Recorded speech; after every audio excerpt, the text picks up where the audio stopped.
Time now for Edmund O'Brien as Johnny Dollar. Why in the world are you down here, Dollor? Your train leaves in 45 minutes. Well, I'm taking a quick refresher course in ancient history. You're sending me out to find a missing archaeologist, aren't you? Well, I want to be able to talk his language in case I find him alive.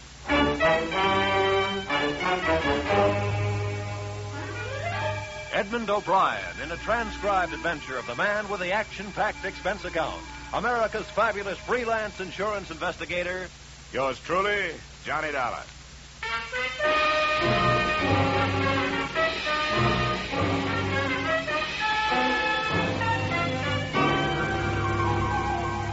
Expense account submitted by Special Investigator Johnny Dollar to Great Corinthian Life and Liability Company, Hartford, Connecticut. The following is an accounting of my expenditures during my investigation of the disappearance of Bruce Lambert, the archaeologist who never should have left his tomb.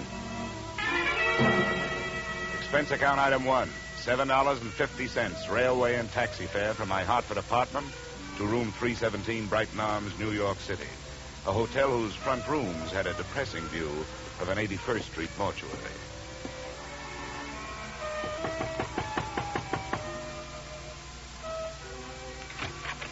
Miss Lambert? Yes, please come in, Mr. Dollar. She was tall without awkwardness, had the physique of an athlete, but still with softness, and a golden tan made her seem out of place, set against the snow heaped on the sill outside the windows. Thank you for coming, Mr. Dollar. I realize that mine was a rather unusual request to make of an insurance company. Not at all, Miss Lambert. The company doesn't want to lose a policyholder any more than you want to lose a brother. But there are a lot of good private detectives in New York. I couldn't afford one. I had thought of notifying the police, but I realized that Bruce's case would be just one of many to them. They're so impersonal. And if there's a chance of any notoriety... Miss Lambert, if you mean that for some reason you'd rather the police didn't find him, you'd better tell me about it. Yes, of course I was going to. I don't see how it could make any difference. Please sit down. Maybe we'd better start way back at the beginning, huh? That would be in Egypt, wouldn't it? Yes. In the desert some 100 miles west of Thebes. My brother's an archaeologist, and he'd uncovered some ruins. It was quite an important discovery, something about the 12th dynasty. I don't know much about it. You were with him? Yes, I didn't spend much time at the excavation site. I stayed in the village. But the reason the police might make it difficult is that Bruce discovered some relics that he didn't declare to the authorities there. You mean he swiped them? Well, if you're in the habit of using extreme bluntness, I suppose you could put it that way. All right, I'm sorry. Please, Mr. Dollar, this is quite unpleasant for me. If Bruce had stolen all the relics, you wouldn't expect it to make any difference in how I felt about his disappearance, would you? Well, I'm afraid I can't do anything for you. I've got to know these things if I'm going to help you. Wait. I'm sorry. I'll tell you everything I know. All right. What were those relics that your brother didn't declare? Well, I'm not sure how many there were. There was some statuary, an obsidian head of some old king, and then there was a scarab. It was supposed to have been the official seal of this king. Do you know how valuable this stuff is? I'm afraid that it might be very valuable in some circles. That's what I was afraid of, that someone harmed Bruce or even... But there's so many things to be afraid of. He isn't strong. Maybe even his mind. He was injured quite severely in a traffic accident in Alexandria just before we left Egypt. I've got to find out what could have happened to him. Oh, come on. We can't find out this way. What does your brother look like? Is he light or dark? Here's a snapshot. Oh. He's blonde. His hair is straight and was quite long when I last saw him. And that was 4 days ago? Yes. The day our ship docked, I was arranging for my luggage. He just disappeared. What else? What's his build? Slight, medium, heavy? Slight, I'd say. What about his clothes? Well, he was wearing a dark blue suit and a gray overcoat. The right sleeve of both would be empty, because his right arm and shoulder are in a cast. Uh-huh. A traffic accident. Yes, both were fractured. I wish I were able to be more help. But I've told you everything I know. He just vanished. Did he... Did he have any enemies that you know of? No, there's not even that. I can't let myself lose hope. But what can we do? How do you start looking for somebody with so little to go on? Before I answered her question, we started at the beginning again. The second run-through was pretty much like the first. But disappearance from a foreign ship in the port of New York is not as easy as the telling of it. I left the troubled Marcia, checked into an 8th-floor room in the Brighton Arms, where a phone call told me the North Fleet had already sailed. No hope of information there. So I headed for the U.S. Customs Office. Good afternoon. Mr. Nixon? Yes? Oh, my name is Dollor. I'm an insurance investigator. The girl outside said you could help me. I'd like to get some information on a passenger who arrived from Alexandria on the North Fleet. North Fleet. Well, I'd have to know the day of arrival and the name of the line. It was 4 days ago. They'd made it... that would make it the 20th. It's a British ship. North Fleet. Well, no. What was the passenger's name? Lambert, Bruce Lambert. Did he clear any luggage through customs? Bruce Lambert. Yeah. Witnessed the examination of one piece of luggage, a suitcase, personal effects, one piece of statuary purchased in Alexandria, no duty. What address did he give you? Bruce Lambert. No street number, no hotel, the Brighton Arms. Oh, the Brighton Arms. Well, don't count on that.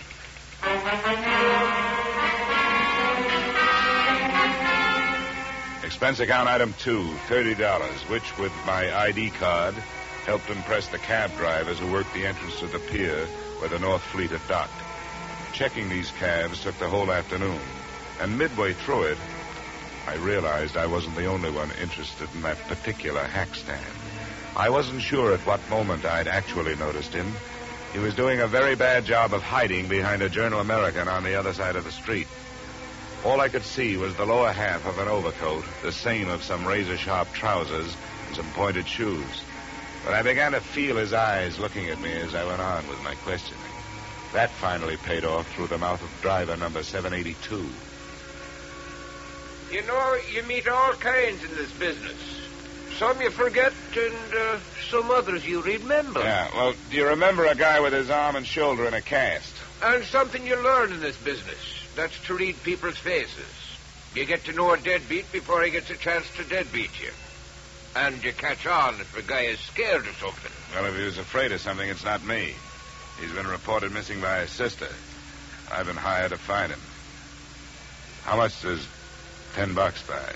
You know, maybe he don't want to be found. Is that what you think? Sure. He paid me more to climb up than you offered. Well, I've got more. What are you going to do with him? I want to talk to him. I want to find out if he's all right. If he wants to stay lost, that's his business, not mine. How's 25? Get in, my boy. It's not very far from here.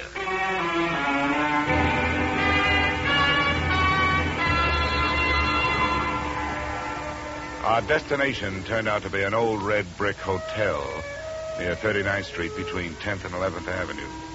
And it occurred to me that as an archaeologist, Lambert was running true to form. He'd even used some ruins to hold up in. One $5 bill brought the information from the room clerk that Lambert was out of his room, and another brought a pass key that let me in.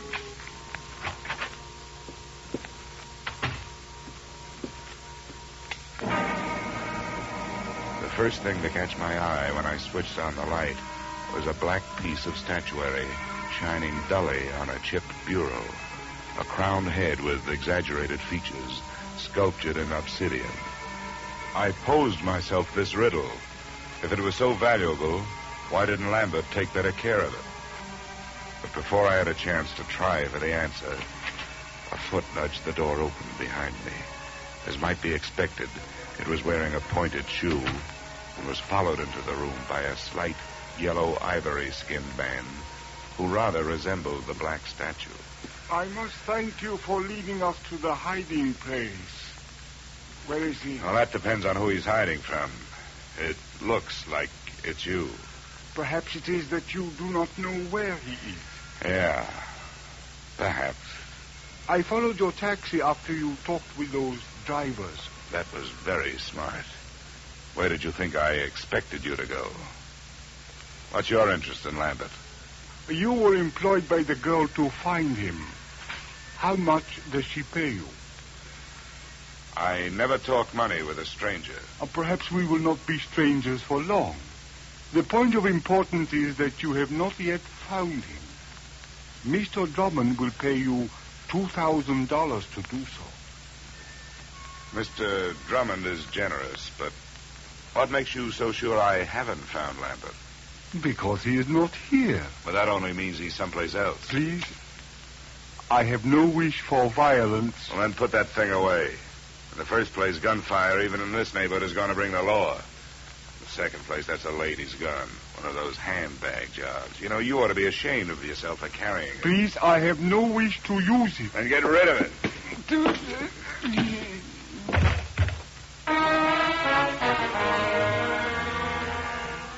I hate little men who try to play bully. But there was more than that behind my fist. I figured I could learn to know him better if he was quietly stretched out on the floor. I was half right. An Egyptian passport told me that his name was Ammon Hyksos. Hometown, Alexandria. There was nothing else. I could turn Hyksos over to the police on an assault charge, or I could wait until he woke up and try knocking some information out of him. But I didn't do either. I left him there in the lobby. I gave a message to the room clerk for Lambert, telling him to stay out of his room when he came back and to phone me at the Brighton Arms.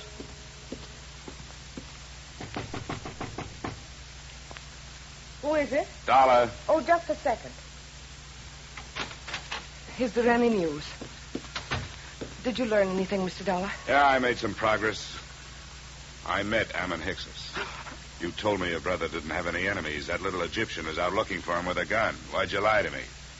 I have no right to ask you to believe me now. That's so true. But I wish you would. Please come here and sit down. No, thanks. You sit there and I'll stand here. I think I'll be less inclined to believe you from here. That's not fair. I know. I wasn't fair with you either. I want to be. But there are some things I just can't tell you. Why not? Well, I can't tell you that either. No, nuts. Women like you make everything tougher than it should be. You demand all, but you give nothing. You ask to be trusted, and you won't trust. You make yourselves look soft when you're as hard as steel. You've got warmth, but you only turn it on when you get something out of it. You're wrong. I was trying to help him. Or us. I had to lie. Look, I started this thing wanting to help you. There was something personal about it. But you wanted me to do things your way and not mine. Well, we just stopped doing that. Please leave me alone. Just go away. Go back to Hartford and forget you were ever here. I wish I could. But I'm working for an insurance company looking for a missing policyholder. Well, I'll be up in my room if you decide to help me find it.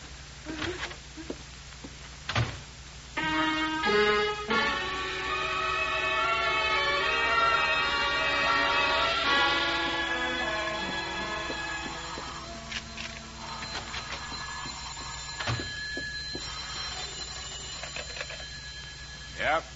Is this Mr. Dollor? That's right. This is Bruce Lambert. I got your message to call. Where are you now? Not so fast. There were 2 attempts on my life while I was on my way here from Alexandria. I'm not anxious to tell anybody where I am. How did you get into this? Marcia called your insurance company when you took the run out. They hired me. Good for Marcia. Is she all right? Well, that depends on your point of view. I suppose she's being the helpful sister to you, but for me, she's done nothing but act mysterious. I don't get it. She won't tell the truth about you. I hope you do better. She told you she was my sister? Well, sure she did. Why shouldn't she? Well, I can't see why she'd do that. She isn't your sister? No, I don't understand it. She's my fiancée.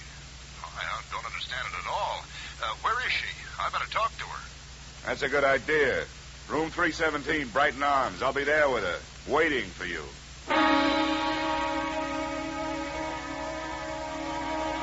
Which, in a way, was how it worked out. Except that I waited for him in the corridor outside her room. I left Marcia where I found her. She was on the bathroom floor, where she died from wounds inflicted by the proverbial blunt instrument, and where her lies had died with her.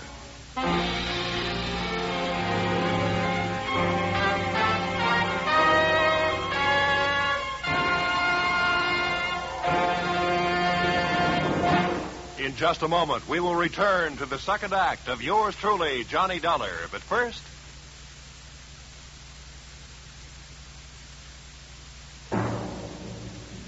And now, with our star, Edmund O'Brien, we return to the second act of yours truly, Johnny Dollar.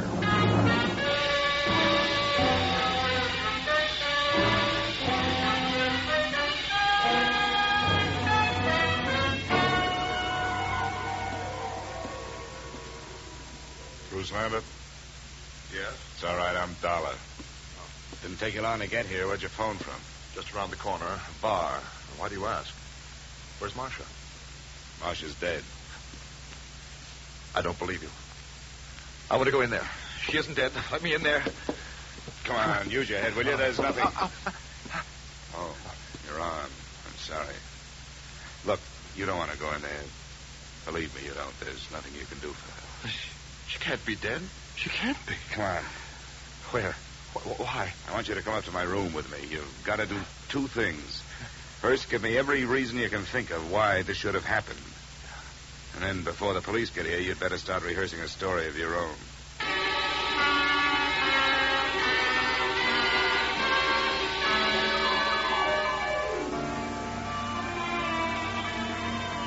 Now, Lambert, the first hole in Marcia's story is that she wasn't in Thieves while you were working on your ruins. That's right. I didn't even know her then. I met her in the hospital in Alexandria after my accident. I was there for 2 months, you see. She was my nurse. But she did know about the relics. That statue and the scarab that I haven't seen. Oh, yes. Here it is.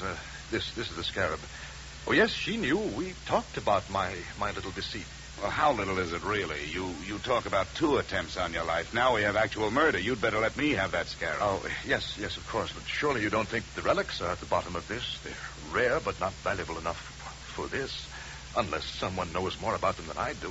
I doubt that. I've made a thorough study of the 12th dynasty and King Amenemhet III. It's a carving of his head. What do you know about a man named Ammon Hyksos? And another whose last name is Drummond? Hyksos? Ammon Hyksos? You know him? Does it ring any kind of a bell? No, I'm afraid not. And Drummond means nothing. Oh, all right. Let's try the 2 attempts on your life. What about them? Well, they happened on the nights of the 17th and the 18th. Both of them could have been accidental, except that, well, the same small man stood near me both times. It would be too much for me to hope you could describe him, I suppose. Well, it was dark. Well, both times I was on the promenade deck, and something heavy was thrown or pushed from the deck above. I reported the second one, and the ship's officer apologized for the carelessness. But you thought enough of it to disappear? Oh, well, I certainly did. Instead of going to the police? Yes. Oh, I suppose it was wrong, but you must understand, I was desperate. Well, we'd better go down to the 3rd floor. I hope the police think more of your story than I do.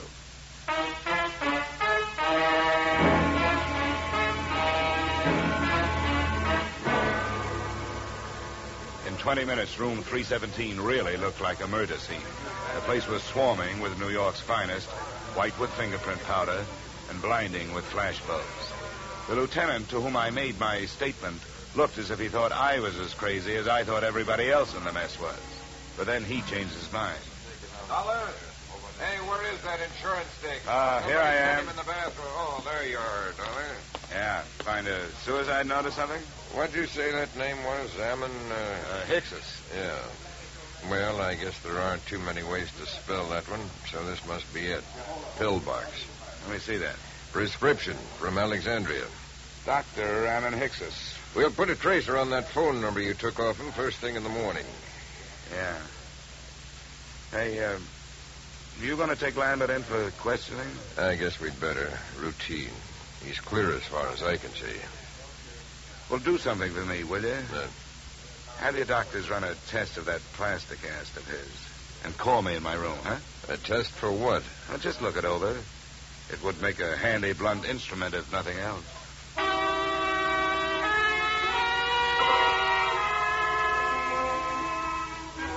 Expense account item 3, $7.50. A few late cocktails, a rare steak, and coffee in the Brighton Arms dining room. After which I picked up an armful of extra editions so I could catch up on what I'd been doing. I self-operated my way to the 8th floor and started toward my room. I was looking forward to a hot shower, but I didn't get it. I was still looking forward, but into a familiar gun muzzle. This is the one, Garrett. Ah, yes, Mr. Dollar. May I introduce myself, sir? Garrett Drummond at your service. Our meeting has been postponed too long. Well, there's a difference of opinion on that. You will please open your door. How can I refuse that pint-sized invitation you're still carrying? After you, sir. And I need to remind you that my friend here is prepared for any rash move upon your part. Look, I'm tired. I don't have a rash move left in me. Close the door, Ammon. I suggest that you sit there, Mr. Dollar, in that unsightly straight-back chair. Thanks a lot. And now, sir, I shall plunge right to the point. Where is that scoundrel, Bruce Lambert? Well? I think I just decided that I don't know. Please, we have no wish for violence. You always say that with a gun in your hand. Well, let's get started. You make your pitch, I'll make my refusal, and we'll see where we go from there. I have already made what I consider to be a generous offer for so unimportant a bit of information as merely the whereabouts of Lambert. $2,000. But if it will expedite matters, I am prepared to expand my offer by another 1,000 on the spot, sir. The higher you bid, the greedier I get. What makes Lambert so important to you? A problem which is entirely out of your province, my boy.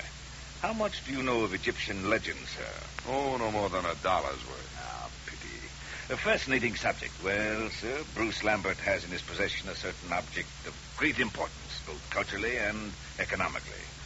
Certain landowners in Egypt hold it in such high esteem, sir, that as a reward for its return to them, they would throw open to exploitation untapped oil fields, the richness of which would shake the very foundations of world economy. Are they shaky enough as it is? My boy, think what it would mean to a civilization fast approaching the depletion of its petroleum sources. New horizons, sir, a brave new world. Lambert owes to us all relinquishment of this object so that it may serve humanity. You're right. And it may be easier than you think. Splendid, sir. Where is he? Which relic is it? The black statue your playmate could have picked up for free? It is King Amenemhet's scarab that I would discuss with Lambert. I demand to know where he is. Why waste time on him? I've got the scarab. I find that most difficult to believe, Mr. Dollar. Well, I'll show it. No. Keep your hands away from your pockets. Ammon will save you the trouble. Ammon. Please remain still, Mr. Dollar. My wish is for peacefulness. Sure. Right coat pocket. He speaks truly, Garrett. Here it is. What's the matter, Garrett? You don't have that brave new world look anymore. I should be the first to admit, sir, that the lie has been put to the tale I created upon this useless gewgaw. But, Mr. Dollar, now that we are forced to fall back upon the truth, I remind you that it sometimes hurts. Your position has not been... The desk knows I'm up here. Answered, Mr. Dollar. But be cautious. Unfortunately, I do not share Ammon's aversion to violence. Yeah? Dollar? That's right. This is Lieutenant Black. Say, was that a hunch you had about that cast of Lambert's? Why do you ask? Well, if it was a good one. The doctors won't let us take it off, but we cut into it. It was put on in 3 layers. The middle one was wrapped in narcotics. Yeah? Don't be so modest, Dollar. There must be $300,000 worth. No, sometimes it's a whole month before we get that much. Looks like the work of your friend, Dr. Ammon Hicks's. Yeah. Oh, wake up, Dollar. I want to check Lambert's statement with yours. I'll have you there in 10 minutes. Goodbye. Okay. I commend you, sir, upon your show of intelligence. Who was it? The police. They're looking for Lambert. Oh, and what did they give as their reason? Narcotics. The story of a man bound for America who cracked up in a car, and while he was unconscious and being patched, said narcotics were put in his cast by a Dr. Ammon Hickses, probably assisted by a nurse named Marcia. But there's no proof. Ammon, we'll waste no time on evasion. Yes, we used the boy. A courageous scheme, but for that silly goose of a girl. She was the true conspirator and the traitor as well. She happened to fall in love with the guy. The romantic Atlantic crossing. An empty proposal of marriage suddenly becomes more important than actual coin of the realm. But enough of that. The police are looking for him, and odds teeth, so am I. Where is he? I don't know. Ammon, call his hotel in 39th Street. No, wait, my friend. The police must be watching that. Are they, Mr. Dollor? Well, that's where his personal things are. If I were the police, I'd be watching. Yes, we seem to find ourselves in such a position that we must at least pretend to see eye to eye, sir. Very well. We shall wait here. The chips are down, so to speak. Ammon. Yes, Garrett. Take the pistol. Into the bathroom with you. With the door slightly ajar, you shall have a splendid command of the arena, as it were. Yes, Garrett. And remember, the stakes are high. Yes, Garrett, I will remember. And now, Mr. Dollor, it would seem that little remains but the waiting.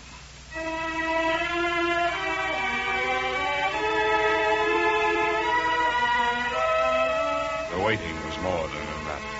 Drummond settled himself on the bed, facing the door, his pudgy hands folded over his bulging waist. I was still in the desk chair, facing him. As usual, the police were late. 20 minutes passed before we heard the knock on the door. Your guest, Mr. Dollor. Come, we shall go to the door together. Now, keep your back to me and open it. It's your party, Drummond. Come in, Lambert.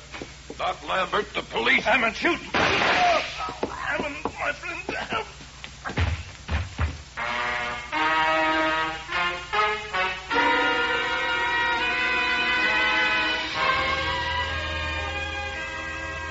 Drummond's wound wasn't half as excruciating as his call for help. The doctors report that his shoulder will be in a cast, that as soon as the state of New York can gather a jury, he will stand trial on the charge of first-degree murder. The body of Ammon Hickses was taken to the morgue. As an insurance company, you are probably less interested in that than in the fate of your policyholder, Bruce Lambert. That's explained in expense account item 4, $280 hospital bill paid in advance. In view of the possibility that there may be others interested in that $300,000 cache of narcotics he has to carry around with him until his arm is okay, I thought it would be safer to keep him under wraps. Oh, by the way, while he was lying there, helpless, I sold him a policy for you covering the scarab and that carved head.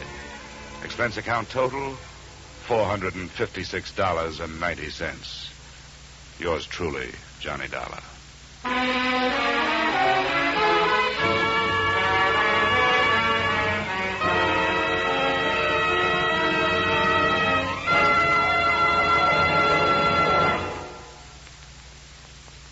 Yours truly, Johnny Dollar, stars Edmund O'Brien in the title role and is written by Paul Dudley and Gil Dowd with music by Leith Stevens. Edmund O'Brien can currently be seen starring in Harry M. Popkins' United Artists production, DOA. Featured in our cast were Virginia Gregg, Jay Novello, Ed Begley, John Daner, and Pat McGeehan. Yours truly, Johnny Dollar, is produced and directed by Jaime Del Valle.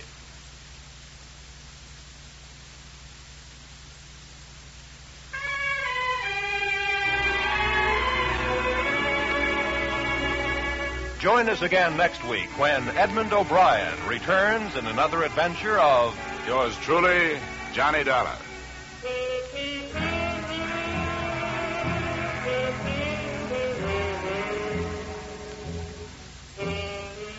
$54,000 is burning a little old hole in that little old jackpot of Sing It Again this week, just waiting for somebody to light up the right answer and drop the cash and prizes in his lap or her lap. Dan Seymour gives the gals the same chance he gives the fellas when he starts putting in those calls from coast to coast. So be listening this Saturday when Sing It Again and the $54,000 Phantom Voice come your way on most of these same CBS stations. This program was transcribed in Hollywood. Roy Rowan speaking. This is CBS, where yours truly, Johnny Dollar, meets adventure every Friday night, the Columbia Broadcasting System.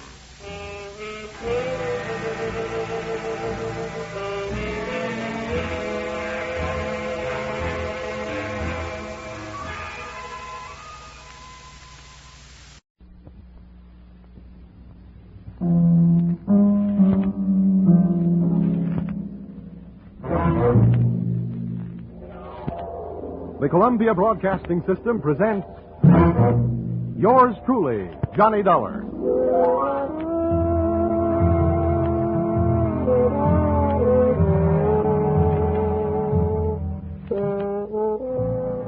The next half hour has its baggage packed to take a trip with America's fabulous freelance insurance investigator, Johnny Dollar. At insurance investigation, he is just an expert. At making out his expense account, he is an absolute genius.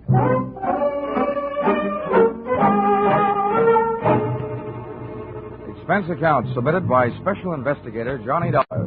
To Home Office, American Continental Life Insurance Company, Hartford, Connecticut. The following is an accounting of my expenditures fulfilling your assignment as a bodyguard. The body being that of your late policyholder, Robert W. Perry.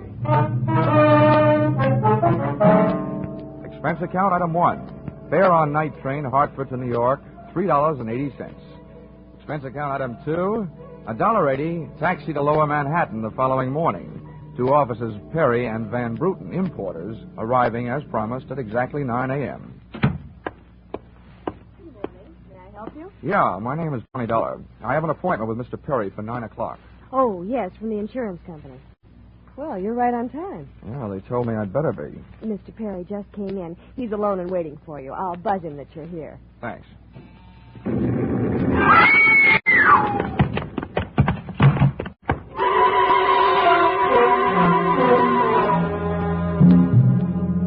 What was left of your policyholder, Mr. Perry, was just sliding out of his swivel chair as I hit the room. The top of his desk had erupted, and splinters of mahogany pointed their sharp fingers upward through lazy circles of smoke swirling toward the ceiling. The buzzer from his secretary's desk had been rigged to a booby trap. Oh, no, Mr. Perry. Stay away from him. There's nothing you can do for him. He's dead. Oh, what happened? What happened? Whatever happened? Come on, let's get back out of here. Here you are now. Sit down. I'll get you a drink of water.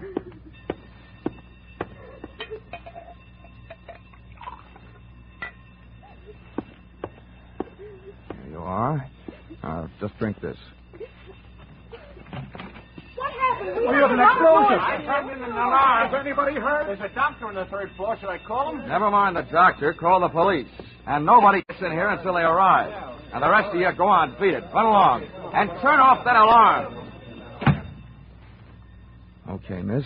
Now, just take it easy. But it was all so sudden. What happened? Well, that's not too hard to figure out. Somebody wanted to give your boss, Mr. Perry, a shortcut through life. So, whoever it was, figured out that his secretary would never buzz her boss unless he was at his desk. They rigged up a bomb somewhere in his desk that would go off when you buzzed him. Oh, but I killed him. Now, wait a minute. Don't get hysterical on me. There's excitement enough around here, and there'll be plenty more when the police get here. Keep cool. But I did it. You saw me do it. Look, the way you put it, I killed him by coming in here and giving you my name so you'd buzz him. Drop it, will you?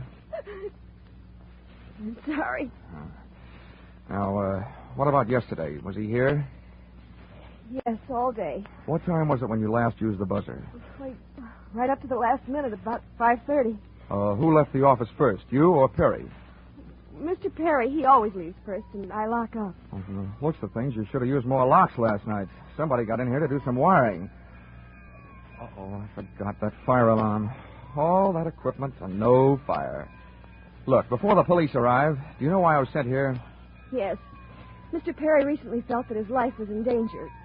He thought that, well, with a $100,000 policy, the insurance company would do everything they could to help keep him alive. Well, we didn't have much of a chance, did we? What was he afraid of? I don't know. Okay. What were his other appointments for today? He's only had 2.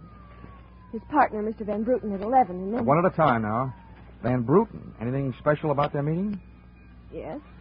Mr. Van Bruten arrived just yesterday from Holland. You mean there was a branch of this firm in Holland? Yes, and Mr. Perry was buying out Van Bruten's interest. They had their final meeting at Van Bruten's hotel last night. Oh? And Van Bruten was coming by this morning to pick up his money. Cash? No, a cashier's check. The bank is to deliver it here at 10:30. Now, quick. Perry's other appointment. Who was that? Christine, his wife. Oh, yeah. Now Christine, the beneficiary. Yes, but she wouldn't have been the beneficiary in another 2 weeks. They were getting a divorce. Thanks for the motive. You don't like her? I didn't mean it that way. How about Perry? Did you like him? Okay, well, here's an easy one. What's your name? Susan Gates. Now, isn't that about enough? Okay, Susan, you'd better save your voice. During the next few hours, you're going to have a lot of talking to do. Oh, here come the firemen, and we haven't even got a child to ask them to save.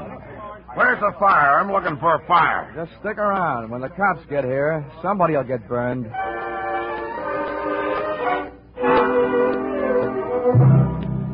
The firemen should have stuck around because the cops arrived in a blaze of glory. It was a very high-class investigation. 2 lieutenants. Finally, after about an hour, the police photographer ran out of flash bulbs, the office of the deceased ran out of fingerprints, and the lieutenants ran out of questions. So the on-the-scene phase of the investigation was closed.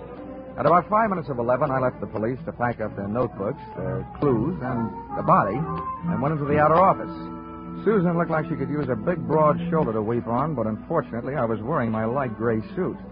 About then, a dark blue suit and a deep green voice entered the room from the corridor. Say, there's some fella out here says he belongs here. His name is Van Bruten. Shall I let him in? Oh, what do you think? His name is on the door you just opened. Oh, indeed, now. Well, my name happens to be Murphy, and it's on beds all over the country. But that don't mean I'm stuffed with feathers, does it? This'll teach you, Johnny Dollor, never to cross tongues with an Irishman. Okay, send him in, officer. Yes. All right, you can come in. The policeman out there. Is there trouble here? Oh, I am Bremer Van Bruten. Where's Mr. Perry? What? He's waiting for me, no? No. But my appointment. He's not keeping any. He's dead. Dead? This is impossible. Last night I saw him. He was well. What happened? He was hit by a buzz bomb. A buzz bomb? Please. Oh, sorry. I forgot other people aren't used to these things. You mean that was foul play? Very foul. Please, may I sit down?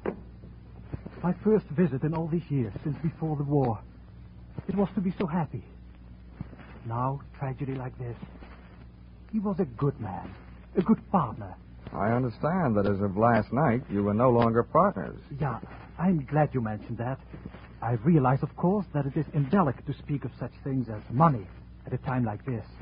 Now, that is why I'm here, to receive my payment. Oh, just because Perry got his, there's no reason for you not getting yours, huh? But you misunderstand me. I am deeply grieved. Since the transaction was consummated, what is there to do? A delay would be a needless waste of money. I have already paid for passage back to Amsterdam tomorrow. Your check is here, Mr. Van. Here you are. Thank you. In all my years of business, this is indeed the saddest moment. Yeah, those are very kind words, Van Bruten, and I'd believe them if your eyes would stop counting all the zeros on that check. Expense account, item 3, 90 cents. Phone call to your company. American Continental Life Insurance Company, good morning. Oh, well, that's a matter of opinion. This is Johnny Dollor. Put me through to Mr. Gordon, will you? Yes, sir. Mr. Gordon's office. Look, honey, this is Johnny Dollor. I want to speak to Gordon. Oh, and while I'm telling him what I've got to tell him, maybe you'd better sit in his lap with some smelling salts. I'm not that type of a secretary. And besides, he doesn't have a lap. Hello, Dollar. How are you making out? Out about $100,000. What's that? Yeah, somebody turned Mr. Perry into a firecracker. He's dead. Oh, that's bad news. It's a big policy. Yeah. Look, what I want to know is, shall I stay on the case? Oh, certainly, Dollar. Certainly, by all means. By the way, is there a chance of proving suicide? There's a non-payment clause. To make this one a suicide, there'd have to be a Santa clause. Nobody could hate himself enough to do it this way. Well, what are the fraud possibilities? Only fair. As an estranged wife, she's the beneficiary, but she wouldn't have been in a couple of weeks. Divorce coming up. I'll start with her. All right, Dollar. Good luck. But what's those expenses? Why, Gordon, I'm surprised. I'd think an insurance man would be the first to want to see a fellow live a little. Expense account, item 3. Cab fare, $2.80. Tip the driver, $1. Christine Perry's apartment was on Sutton Place, overlooking the river. And from what the doorman told me, all of the proprieties. Took the elevator up to the 24th floor, and there I discovered that our garden-fresh widow was living high in more ways than one. Everything about the place was French.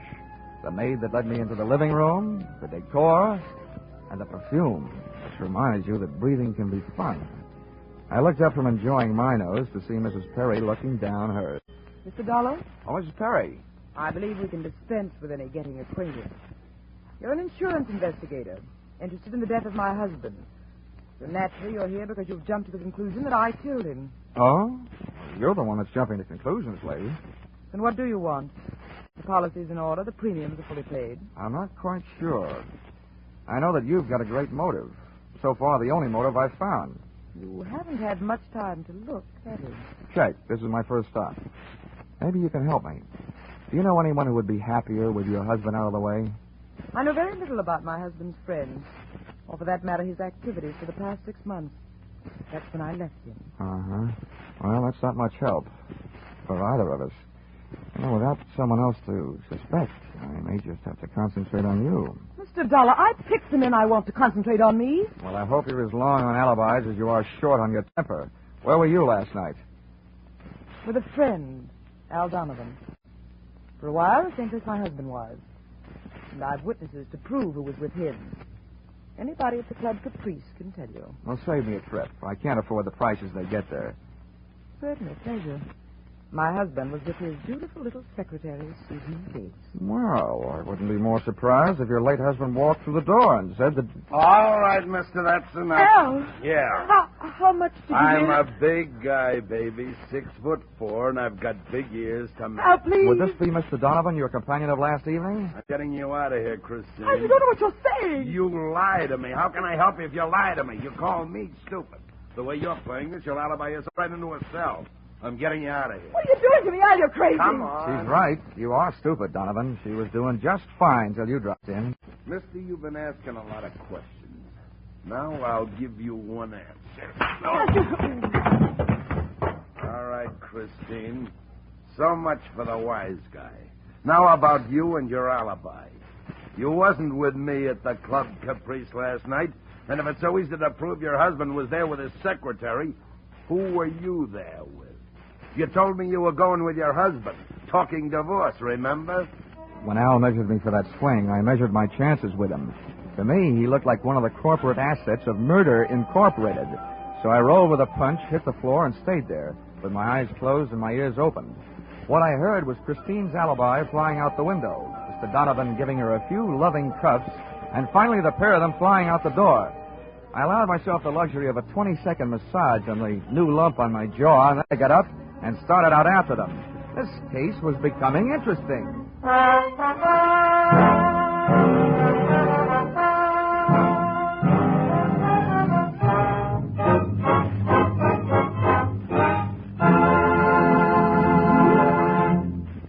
In just a moment, we'll return to the second act of Yours Truly, Johnny Dollar. But first, this important message. $60 million is what the Red Cross needs to carry on its great work in 1949. If this seems like a lot, just try to review briefly the various activities of the Red Cross. It can't be done briefly. Red Cross services extend into every area of our lives, bringing care, comfort, recreation to the men in the armed forces, bringing first aid training, nutritional programs, nursing services, blood banks to our own communities. And all the time, as these activities go on uninterrupted, the Red Cross is holding itself ready to spring into instant action in case of disaster. Fire, flood, explosion, any sort of catastrophe finds the Red Cross on the scene with food, clothing, and medical care. $60 million isn't so much in the light of such activity. We can make it with each of us contributing. we're giving to our own safety, security, and peace of mind, and to our neighbors, too. So let's give generously to our own Red Cross.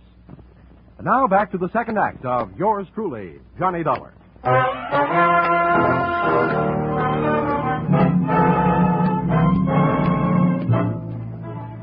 I hit the street just in time to see Donovan pushing Christine Perry into a cream-colored convertible. When they got rolling, I piled into a cab and followed them, and the chase was on. At 57th and Broadway, things got complicated. My cab was 3 cars behind theirs when a red light flashed them to a stop. Then the door of their convertible flew open. Christine jumped out, dashed across the street, and down to the subway. Since Donovan didn't follow her, I followed him. When he finally pulled to a stop, he took 2 chances. He parked in a no-parking zone and walked straight into the building beside it, a police station.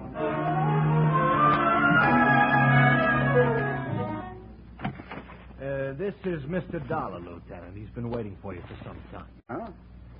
Well, you can wait outside, Sergeant. Okay, sir. My name is Johnny Dollar, Lieutenant. Here are my credentials. Insurance, huh? Yeah, the Perry murder in particular. Well, you've come to the right place, Dollar. A man named Donovan just walked in here and made a full confession. He what? That's right.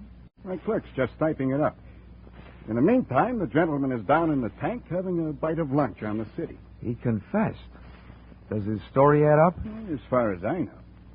I haven't heard too much about the case myself. It's not in my precinct. What did he use for a motive?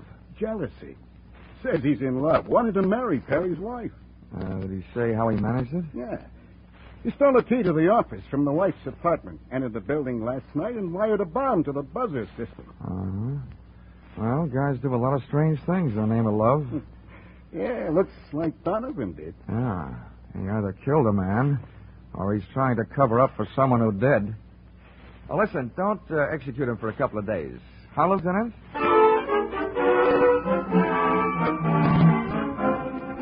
I spent the rest of the afternoon downtown in the offices of Perry and Van Bruten, importers.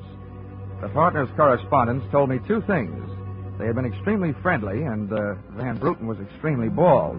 Perry had been sending him toupees from a famous Hollywood makeup firm. At 4:30, I opened the drawer marked Employment Files. They rocked me with 2 minor explosions of their own. The folder marked Donovan Albert J. told me that he'd been employed as Perry's bodyguard over a period of years, and that he was canned the day before the murder. Before I received blast number 2 from the folder of Perry's secretary, Susan Gates, the office door opened behind me. Well, Mr. Dollar, you're supplied with a search warrant, I hope? Just the one I was born with, Mrs. Perry. The kind they say kills cats. Now, curiosity. What are you looking for? I found it. How about you? What are you doing here? Oh, I'm tired of dueling with you. I'm here because I want to... Well, I've got to talk to someone. I called your hotel. You went there. I tried to locate Susan, but I couldn't, so I thought maybe you'd be down here. What's the basis of our sudden friendship? You should know. Al Donovan's confession. The newspapers have it already? Yes, but there's not a word of truth in it. He didn't kill my husband. How do you know that? Because... Well, it's impossible, that's all. Yeah, it was a little hard for me to swallow, too, when the police told me about it. But since then, it's become a little more digestible.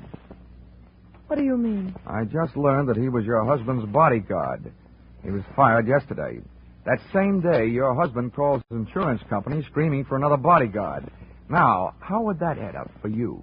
A beef, maybe? Al Donovan's a fool. He never thinks. He just rushes in and says or does whatever's on his mind. He told my husband if he didn't divorce me that... Well, he threatened him. Well, you came in here saying that Donovan's confession was no good. And you spend your time making it sound better and better. What do you want, anyway? I can't help it. I've got to tell you the truth. No, it doesn't sound like I'm trying to help Al, but what can I do? You really want me to answer that? Here. If you want to help Al, phone the police. Tell them Donovan made that phony confession to cover up for you. It's simple. Not as simple as that. You don't need the gun, Christine. Hang up the phone. Sure. I hope you don't mind my aversion to being held for murder myself. Well, it's a common aversion. I'm in no hurry to see you behind bars. But don't forget, when the cops want to pick you up, they'll do it. Now, don't spoil the rest of the afternoon. Take that gun someplace else. I've got things to do. The first, I imagine, will be the call that I wouldn't make. Not necessarily. If it'll make you feel any better, we'll just put this phone out of order. Satisfied? Of course not. But don't get me wrong, Mr. Dollar. I wish you nothing but success in your investigation.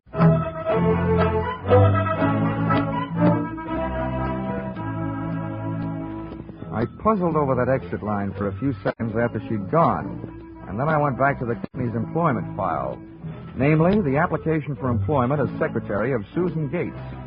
It informed me that during the war she had worked in a munitions plant. Her specialty? Wiring bomb fuses. When Miss Susan Gates reached home at 8:30 that evening, she found a visitor, me.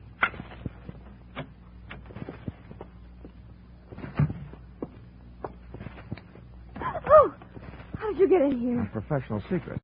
Oh, you scared me. What do you want? Why did you come here? I wanted to bring you the good news. I heard on the radio that Al Donovan confessed to Perry's murder. Al? I can't believe it. Why not? Who do you like for the spot? Why, Christine. Al is covering up for her. I'd like to agree with you. If it turns out that Christine wound up her husband's life with a bang, the company that hired me saves $100,000. But I don't know. She claims she has all kinds of alibis. One of them is you. Me? Yeah. Did you see her at the Club Caprice last night? Why, yes. I know who you were with. Your boss. There's nothing wrong with that. Oh, I'm not preaching a sermon. I want to know who she was with. I don't know. A man I'd never seen before. Mr. Perry knew him, but he wouldn't tell me who he was. Why not? I don't know. He said I might get the wrong idea. About what? I don't know. We didn't sit there and talk about it all night. Why should we sit here and talk about it all night? All right, all right. When a census taker shows up and asks a lot of questions, people answer them. When an investigator tries to do his job, they make the proverbial clam look like a blabbermouth. Look, Mr. Dollar, believe me, this has been a greater shock to me than to anyone else. Excepting, of course, your late employer, Mr. Perry. How long did you work for him? 4 years. Now, where'd you work before then? Why, Let me help you. Bombs, wiring fuses. Remember? All right, I remember. Good. Then maybe you'll remember a little bit more. Let's go back to last night. The guy with Christine Perry. Who was he? I tell you, I don't know. Was it Van Bruten? I don't know. You don't know? No, I mean... I'll get that. No, I'll go. You make sure you just don't keep going. Susan! When Susan snapped the spring lock to open the door, the gun outside opened up. The first slug caught her in the left shoulder, spinning her out of the way of the rest of them. It was getting monotonous. Every time a buzzer went off, things started booming. Susan was sprawled out on the floor in front of the door, and to open it, I had to move her. By the time I did, the hallway outside was empty. Okay. Come on, take it easy. It won't start hurting for a couple of minutes. We'll have a doctor here by then. He'll give you something. Now, just try and keep calm. Here, I'll throw my coat over you. Now, try not to move. Oh. I'm trying to ruin this rug. Never mind the rug. What we want to worry about is who tried to ruin you. What'll they do to me? What will who do to you? They'll arrest me. No, they don't arrest people for getting shot. You have any idea who it was? That man in the office this morning. The one who picked up the check. Van Bruten? No, he wasn't Van Bruten. He was a phony. Yes. And you still gave him that check? Yes. Well, I won't ask you why. But apparently you gave him the money and then tried to blackmail him. Is that right? They'll arrest me. I wouldn't be a bit surprised. Who is this guy? Where can I find him? Come on, don't pass out on me now. His name, quick. Van Sant. Where's he live? Nelson Hotel. Under his own name? Oh, I don't. I don't blame you. I could use a few moments of unconsciousness myself.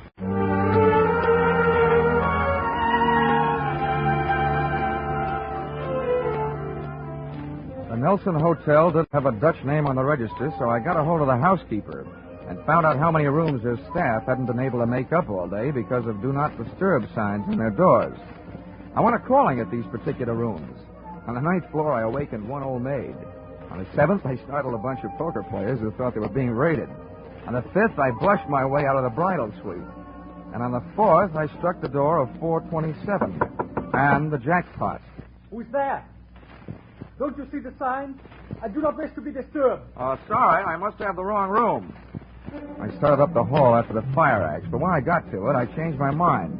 One of the few things I'd learned about this guy Van Sant was that he loved to murder people through doors, so I decided against trying to chop his down.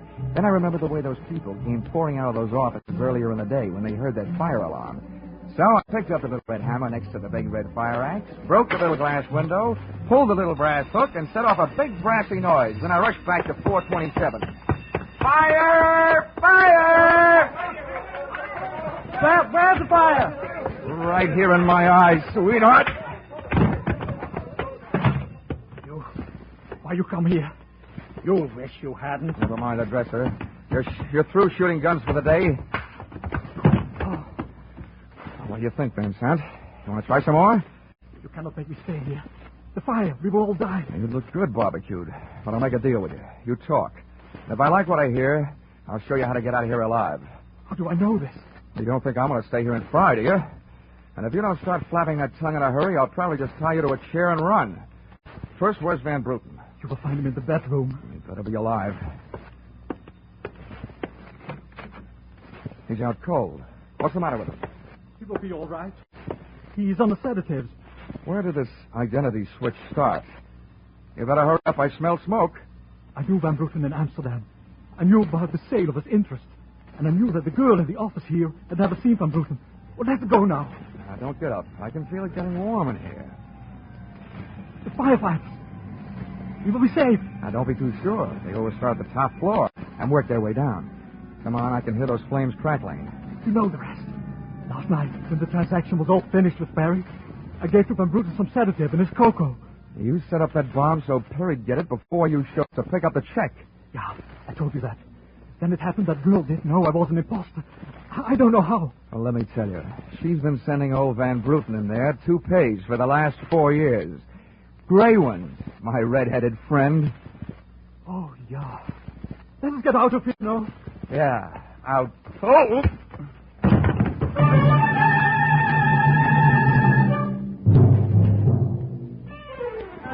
Expense account item 4, $1.40. Night letter informing you that American Continental would have to meet payment of claim to Mrs. Christine Ferry, innocent widow of the insured. The only thing she was guilty of was trying to stay on the right side of a hot-tempered boyfriend. She lied about who she was with at the Club Caprice, not to fix herself an alibi, but to keep Al Donovan from learning that she'd been out with another guy. That guy being the real Mr. Van Bruten, who had only taken her out to try to talk her into reconciling with his friend, her husband. Item 5, $60, silver chafing dish. Wedding present for Christine and her new husband, Al Donovan. Well, that was the least she could do for the guy who had confessed to a murder he thought she had committed. Item 6, $8, flowers for Susan Gates, prison hospital. Item 7, fine for turning in false alarm, $1,000 and no cents. And that's what I think I'm beginning to get for getting into this racket. No sense. Expense account total, $1,263. Yours, truly, Johnny Dollar.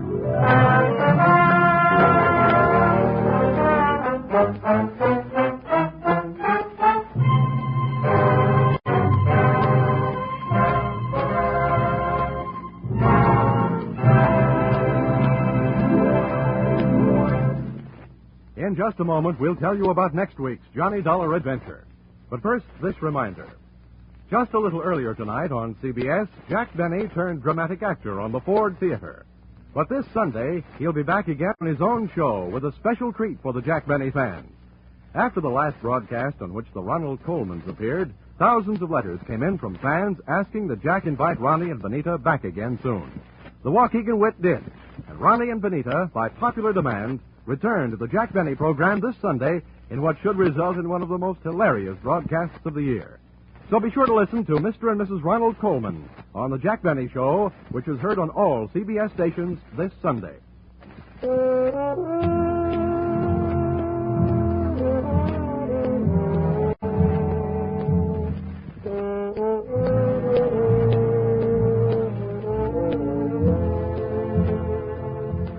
Listen in again next week when CBS brings you Yours Truly, Johnny Dollor, with Charles Russell as Johnny. Yours Truly, Johnny Dollor is written by Paul Dudley and Gil Dowd, with music by Mark Warno, and is produced and directed by Richard Sandville for CBS, the Columbia Broadcasting System.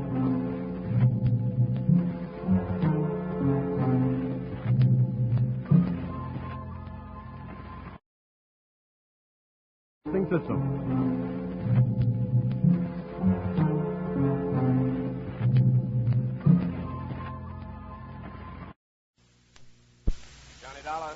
Bob Douglas, Corinthian Mike, Johnny. How soon can you leave for California? Right away. My right big toe needs defrosting. What's the matter? The policyholder, young fellow named Jefferson, went west on an oil deal and he's disappeared. It might be murder. Well, I guess I'd better pack 2 shirts. Looking for one man in a big state like California can be murder.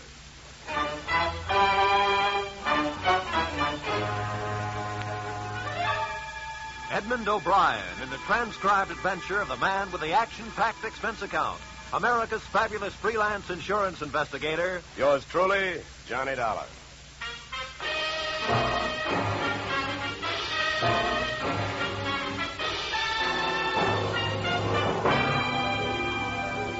Expense account submitted by Special Investigator Johnny Dollar to Great Corinthian Life Insurance Company, Hartford, Connecticut. The following is an accounting of my expenditures during process of search for your missing policyholder, youthful millionaire Alec Jefferson, or how they were drilling for oil, or what they struck was me.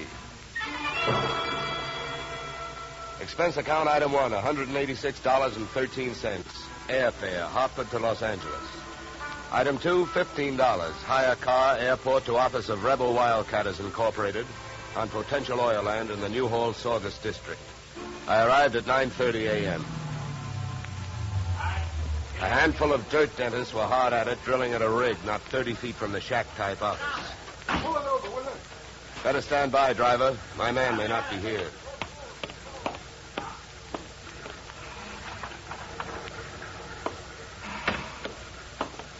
Morning.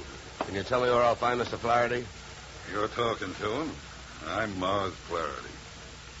What can I do for you? My name is Johnny Dollar, Mr. Flaherty. Yeah. I've been sent out here by the Corinthian Life Insurance Company to see if I can get a track on your partner, Alec Jefferson.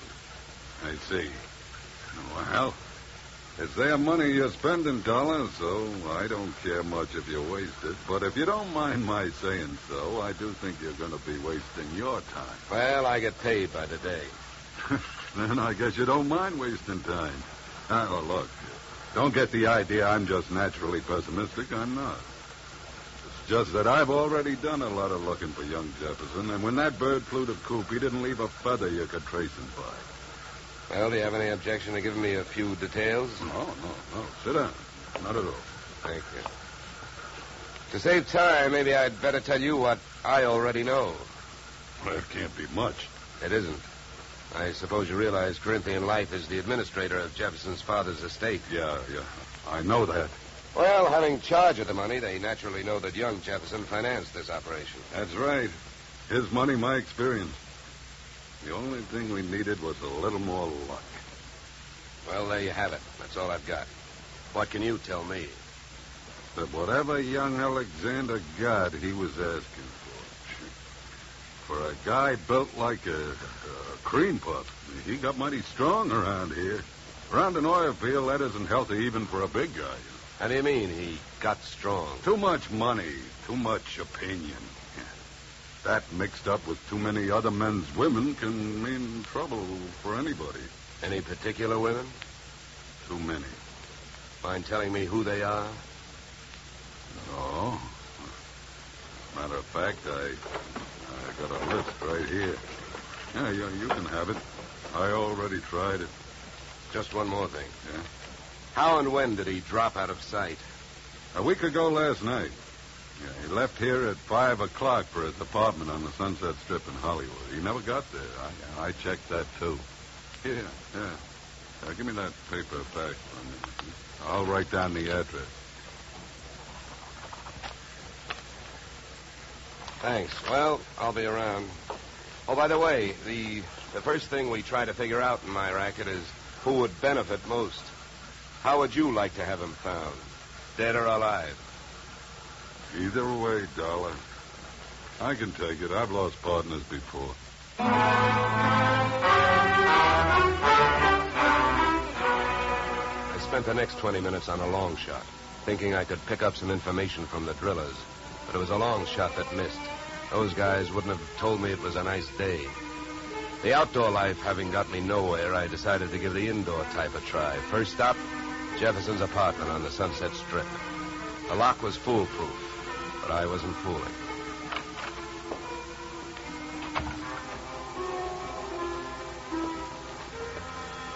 The joint was decorated in a lovely shade of hangover green. A series of alcohol rings from the bottoms of glasses carrying out the motif on all flat surfaces. In the living room, I found several pieces of loosely strewn feminine attire. In the bedroom, I found one piece of loosely strewn female. Hey, who are you? What do you want? Oh, sorry. I understood this was Alec Jefferson's apartment. It is? Oh, You can drop your eyebrows, mister. I'm his wife. I beg your pardon? You heard me. I'm Mrs. Alec Jefferson. Pass me that robe, will you? Now to make coffee? Yeah, why? Well, how about making me some while I go put on a face? I guess so. You'll probably have to wash the percolator. To me, the best grounds for divorce would be coffee grounds and an unwashed percolator. So I washed it. I also made the coffee, wondering the while how she had made the matrimonial grade. Right then and there, I'd have given her the Bad Housekeeping Award. She looked like the kind of a girl who could get into a beauty contest, but like she'd never win it. Any way you looked at her, she was a new complication. Your coffee's ready. Yeah, thanks. Good. Find any clean cups? No, but I washed two. Here. Thanks. Now, would you mind telling me who you are? I'm an insurance investigator. I'm looking for your husband. Well, we should find him. I could use some money. How long have you two been married? Few weeks. Why? Routine question.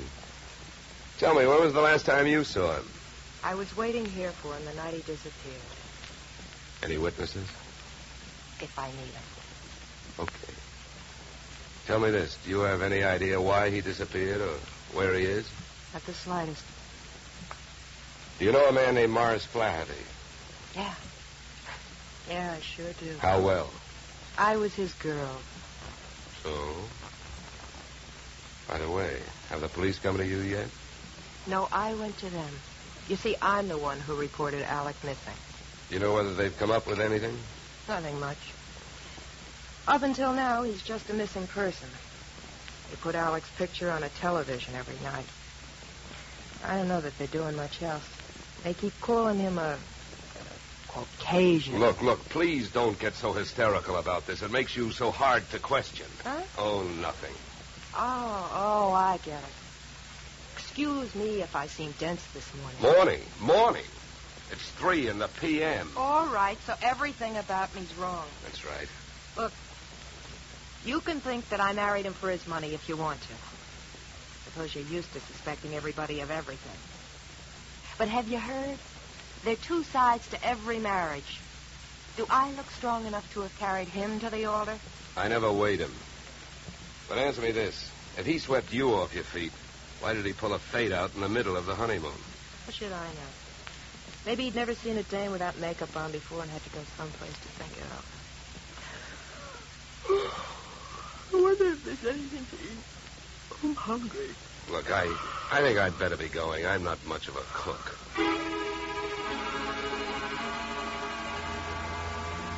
When you're working on a case, your nerve ends are easily disturbed. So when I left the house and saw a hard-top blue Plymouth parked opposite the apartment, mine clanged an alarm. In the car sat an equally hard-topped man reading holes in a newspaper. I gave him the slow walk away and quick turn treatment. and I caught him with his newspaper down. Then I had to go into my act. Why, George, you old son of a gun. Huh? Oh, my gosh, it's good to see you. What are you talking about? My name ain't George. What? What? Well, I'll be. What you know is I came out of the house, I got half a look at you, and as I started to walk away, the face registered. Why, mister, you're a dead ringer for an old school pal of mine, George Pfeiffer. Now, how do you like that? Look, come here. Let me take a closer look. Come here. All right, look out. Sleep tight. Okay, Sleeping Beauty, over you go. I'll drive. I turned the car up into the Hollywood Hills, found an empty house with a for sale sign out front, and a garage out back, and drove in. His wallet was bulging with everything but money and information. An ID card gave his name as Philip Wilkins, his occupation as private detective. The next fact I came up with was that Mr. Wilkins was a light sleeper. He came to find me still fishing through his wallet. Hey, give me that. Okay, hold it, mister. Take it easy. Here, you can have your wallet back. Now, keep calm, and everything's going to be all right. If you don't, I'll have to give your whiskers another dusting. All right, look, what's a big idea? What'd you slug me for? You know why, Mr. Wilkins, because you had a plant on me, and I figured if you were that curious about me, I wanted to know more about you. You're nuts. I wasn't watching you. I was watching that house you come out of. There's a dame in there that I'm getting paid to tail. I can't afford to be convinced of that. Who hired you? I'm not telling. You or anybody else, Mr. Dollar. Oh, word travels fast. First you tell me you're not watching me, then you also tell me you know who I am. So what? Is that illegal? You went to see the dame that I'm watching? I was told you'd probably be around, and you was. You'll be in my report. If you're healthy enough to make it. What were you really doing with that stakeout? Were you watching the apartment, waiting for somebody to show up? Do you really have a tail on Mrs. Jefferson? Or did you follow me in from the oil fields? Why should I follow you? Maybe you and I got the same approach to this case. You found him yet? No, but it's still early. Who else is interested in finding Jefferson? I hear he's quite a playboy. Maybe one of his playmates wants him served with breach of promise papers. Oh, come on, Dollar, let's face it. I can't tell you who I'm working for. You know that. It ain't ethical. It's not ethical to let yourself get picked up as easily as I picked you up, either. But let it go. I don't suppose by any chance you know a man named Mars Flaherty. Know him? I'd like to see one of his derricks fall on him. Why so? What did he do to you? A couple of days ago, I went out there to try and sell him some information. He had 3 of his men beat me up and throw me off the oil field. Yeah? What's with that look? Don't you believe me? Who knows? You might be telling me you hate Mars Flaherty to keep me from thinking you're working for him. I think you better get out of this car and let me drive away, Dollar. You're in a lot of trouble. I don't think so. Oh, you don't think so? I can have you pulled in for kidnapping. If that's what you have in mind, then first you'd better get a few witnesses for yourself. Now, come on, suppose you calm down for a minute. If you really hate that guy, well, maybe we can make a deal. It's against him, I'll deal with it. How much do you know about Flaherty? My bookie's Mark lousy from way back. He's promoted about 50 wells, and none of them ever happened. He's wild to hit oil. It's my guess that he's got a hunch that this is the big one. That's why I think his partner disappeared. Yeah, what difference would that make? Even if his partner turned up dead, Flaherty would still have to split any profits with young Jefferson's estate. Maybe not. I know they had a queer deal. Well, who'd know about that deal besides Flaherty and Jefferson? I don't know. But I do know one way of finding out what it is. How's that? Flaherty keeps all his papers in the safe in his office. I've even got the combination.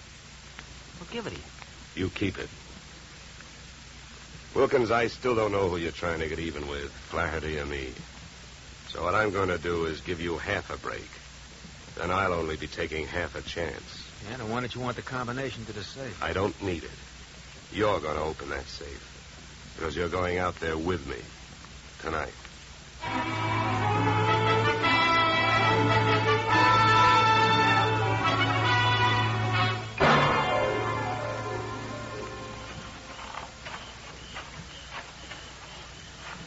Here.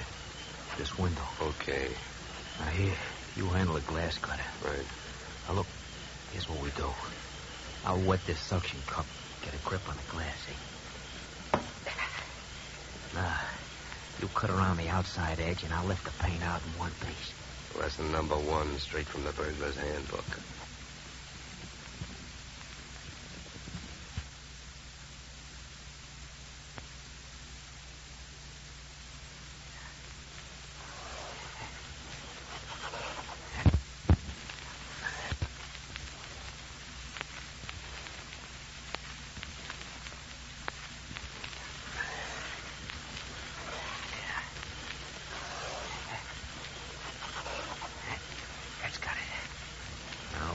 There's a little tap with the knuckle. That's it. Okay.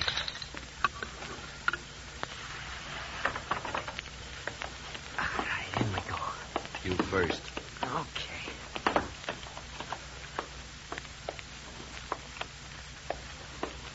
Now, the safe is over here. Get your fingers over that flashlight.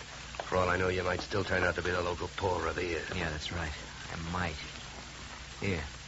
You hold the light. Thanks, I will. Go on, get to work. All right. I'm as anxious to get this over with as you are. Give me a little more light, will you? Okay.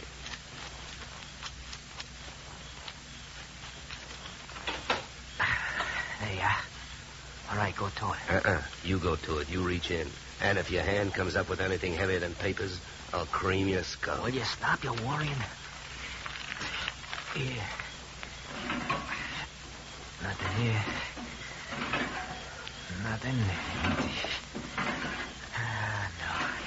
All right, you got him, that's all. Stay down there. I don't want to walk off with anybody's government bonds. Here.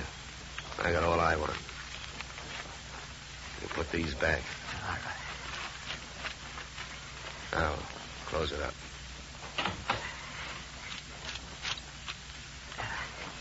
All right, now, come on. Let's get out of here. Just a minute, Wilkins.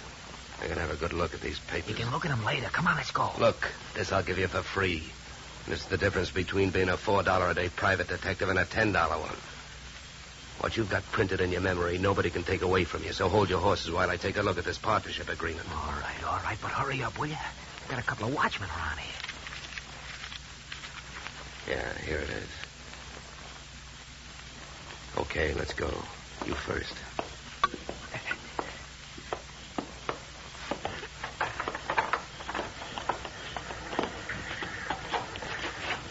Okay, back to the car. Make it fast and easy.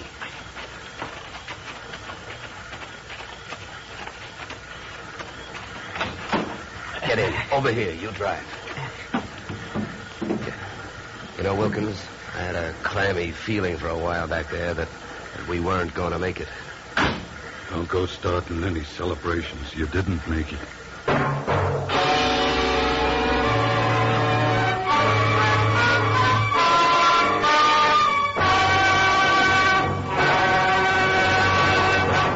In just a moment, we will return to the second act of yours truly, Johnny Dollar. But first, and youngly Johnny Dollar to Bing, Gary Cooper, and young Gary this Wednesday.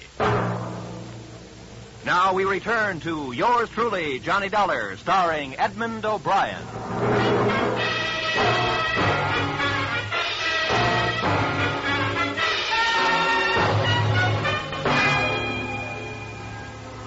There I was, wearing a gun muzzle for a back collar button. My left leg picked up the nervous vibrations of my front seatmate, Philip Wilkins. Mars Flaherty in the back seat was so close I could almost identify the brand of the bourbon he'd been drinking. I suppose you got what you went into the office after. Huh? I not only got it, I memorized it. And it makes you look bad. Yeah, then I don't have to explain to you why I don't want you two guys or the paper running around town on the loose. Well, it's a corporate paper. That means it's on file somewhere. So what difference does it make? Start the car. Where we going? My house. Go ahead. Get going. Okay, Wilkins, you better roll. What's at your house? The reason that paper makes a difference right now. The guy you came here looking for showed up. Alec Jefferson, where is he? He's where we're going. My place. Well, and I guess maybe my employers have got nothing to worry about. Nothing but paying off on his life insurance. Alec Jefferson's dead.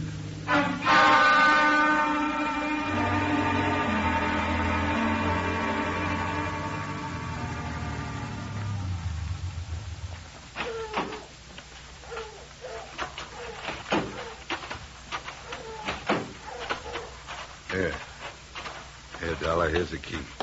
You open the door. Stand next to him, Wilkins, close.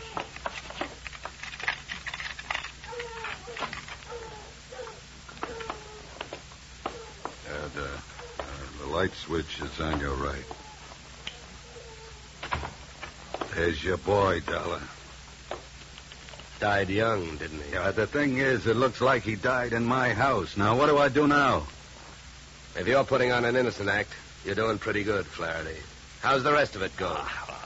I've been around killings before, so I know how the rest of it goes.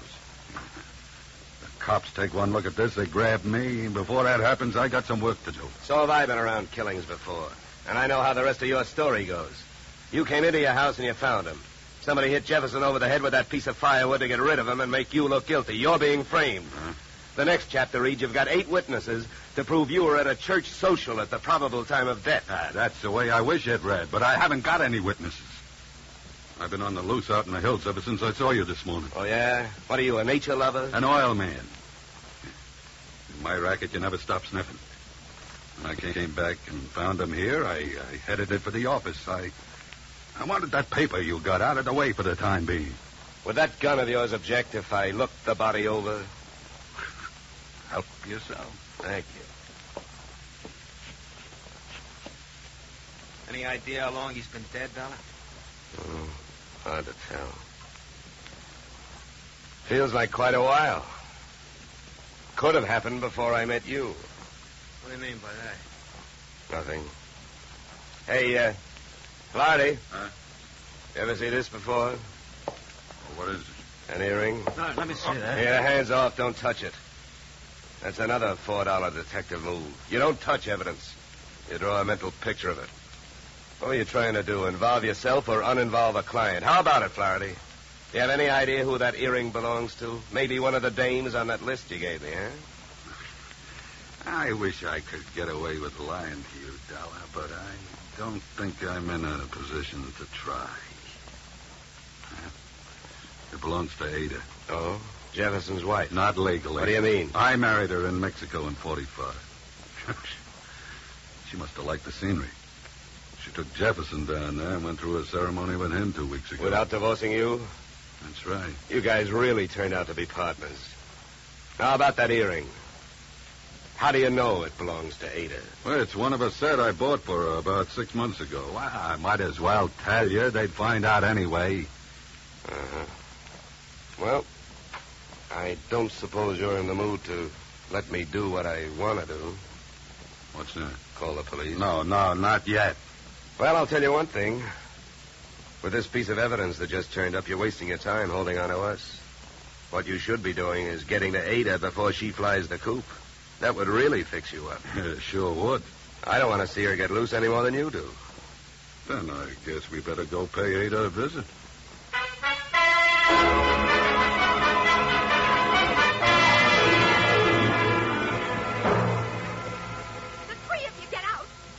All you got is one lousy earring, and if you think I'm going to stand here and listen to you try to pin a murder on me, you're nuts. Mars never bought me anything. He never gave me any earrings. How about it, Flaherty? That's too bad, Ada. If I thought there was a chance to help you, I would. But your earring was laying right there on the floor next to his body. Why, you wailing monster, you. What are you trying to do to me? Why, if anybody had reason to kill Alec, you did, you miserable thief. Now, wait a minute, Ada. Don't make yourself look worse by throwing a lot of accusations around. I know about the contract between Alec and Mars. In case of death, the survivor gains full control of the oil field. But a good piece of evidence will beat out a good piece of motive in any court in the country, and you've got both working against you. Get out of here. You don't know what you're talking about. I think I do. Knowing about that agreement, you married both these guys. Those Mexican marriages are just weak enough to help you beat a bigamy rap if it came to that, and just strong enough to help you collect if either of your husbands died. Your next move would be to divorce the one that was still living and take advantage of the California community property laws. Oh, you've got it all figured out, haven't you? Well, not quite. I haven't figured out why young Jefferson went to all the trouble of dropping out of sight and then showed up to get himself murdered. Think I can tell you. It was about time you told us something. I was working for Alec Jefferson. That's why I couldn't tell you, Dollar. I was getting paid to help him stay out of sight and keep my eye on these two. contract had him worried. But when I uncovered the bigamy and told him about it, he decided to go to Flaherty and try and straighten it out, man-to-man basis. You know that, Ada? No. I don't know anything about anything. That's a lie. I was with him this morning when he called you. He told you he was going out there. You had plenty of time to get out there and wait for him. You can't get away with it. You can't prove anything. Now get out of here! Not before I... Never mind the gun, Flaherty. I got her. No, let me go. Hey, none of that. Around you go. That's better. Yeah, much better. Now, come on, Angel, across the road.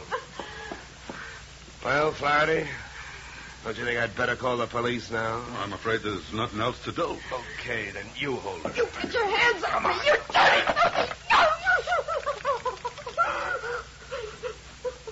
Get me police, operator. My name is Dollor. I'm calling from apartment 3C, Horizon View Apartments, Sunset Strip. I've got a murderer here for you. It's out in Newhall, but that can wait. Well, dead bodies usually do, but you never can tell about a killer. Well, that's it. You got a good tight hold on her, Flaherty? Yeah, I can handle it. Good. Then handle this. Are you nuts? What'd you do that for? I wanted to keep him on ice till the police get here. Mars Flaherty is our boy. What? Come here, Ada. What is it? Wilkins, take a look at her ears. What? I don't see nothing wrong with them. Well, that's just it. That earring we found near the body, it was made for a pierced ear. Ada's aren't. She never could have worn it.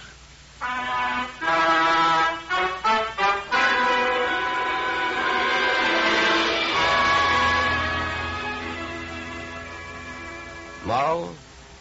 If Flaherty had been a nice enough guy to buy jewelry for his wife when he had her, he wouldn't have bought the wrong kind of earring when he wanted to set her up as a patsy. The police traced his purchase of same to a Main Street pawn shop. But what really nailed him was the biggest switch of all.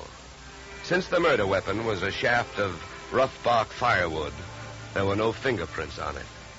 But by the same token, there were weapon prints on Flaherty's fingers. A batch of tiny splinters under the skin. Inasmuch as my own girl furnished the practice which made me perfect on this case, I assume you will not be annoyed at my listing expense account item 3, $65, one pair gold earrings inscribed to Olga with love.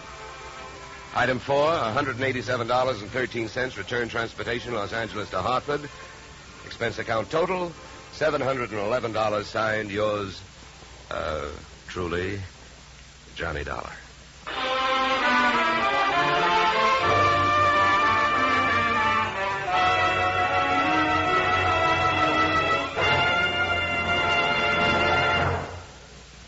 Yours truly, Johnny Dollor, stars Edmund O'Brien in the title role and is written by Paul Dudley and Gil Dowd, with music composed and conducted by Leith Stevens. Edmund O'Brien can currently be seen starring in the Harry M. Popkin United Artists production, DOA. Featured in our cast were Michael Ann Barrett, Ed Max, and Tony Barrett. Yours truly, Johnny Dollor, is produced and directed by Jaime Del Valle.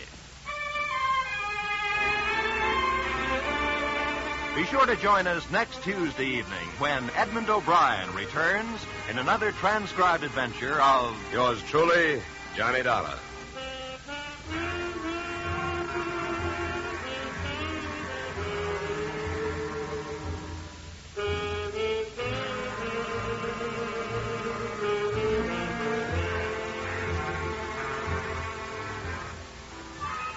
Blizzards in the western states, floods in Texas, hurricanes in Florida, tornadoes in Louisiana.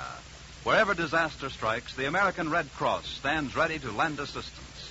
The Red Cross helps victims not only at the terrifying moment when disaster strikes, but also in rehabilitation. This is just one of the many nationwide activities of the Red Cross. Give generously to its latest drive. Now stay tuned for the adventures of Philip Marlowe, which follows immediately on most of these stations.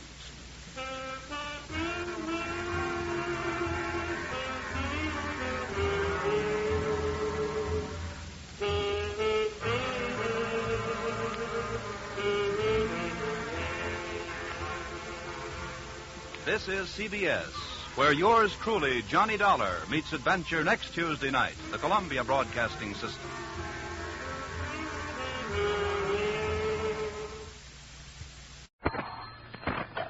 Johnny Dollar. Get out of bed and get your gumshoes on, Johnny. You're going to be busy. Who's this? Ed Bonner, and I'm calling you from Hartford. Heard you were in Boston this week. Get over to the Elwood Faber department store right away. Oh, call me later, Ed, will you? It's still 8 o'clock in the Look, we morning. got $300,000 worth of liability insurance on their fur department. Sure, later. Now they haven't got a fur department anymore. Just had 85 minks stolen. What?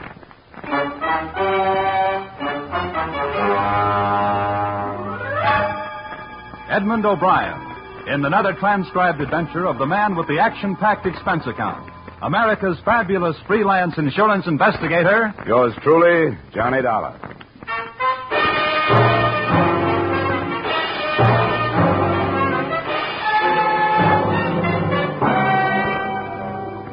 Expense account submitted by Special Investigator Johnny Dollar to Mr. Ed Bonner, Mutual Liability Company, Hartford, Connecticut.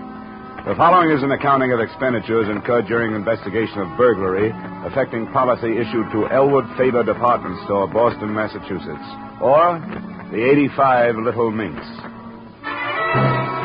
Expense account. Item. $1.90. Taxi fare to Stewart Street entrance of Elwood Faber Department Store, where a police emergency ambulance was standing open. Police officers were helping a man in a white coat load a blanket-wrapped figure onto the ambulance litter. I got my first information from the intern. What's up? Oh, I only work the wagon. I pick up where everything else left off. This guy's name's Cronin. He's a night watchman here. Dead? Oh, about an inch away. We already gave him a transfusion upstairs. If the bullets don't kill him, the exposure will. What does that mean? Besides holes in his chest, he's also got frostbite. Somebody plugged him, let him lay in the cold storage vault where they keep the furs. How long ago? Oh, who knows? All right, Percy, wind it up. Let's get out of here. Come on.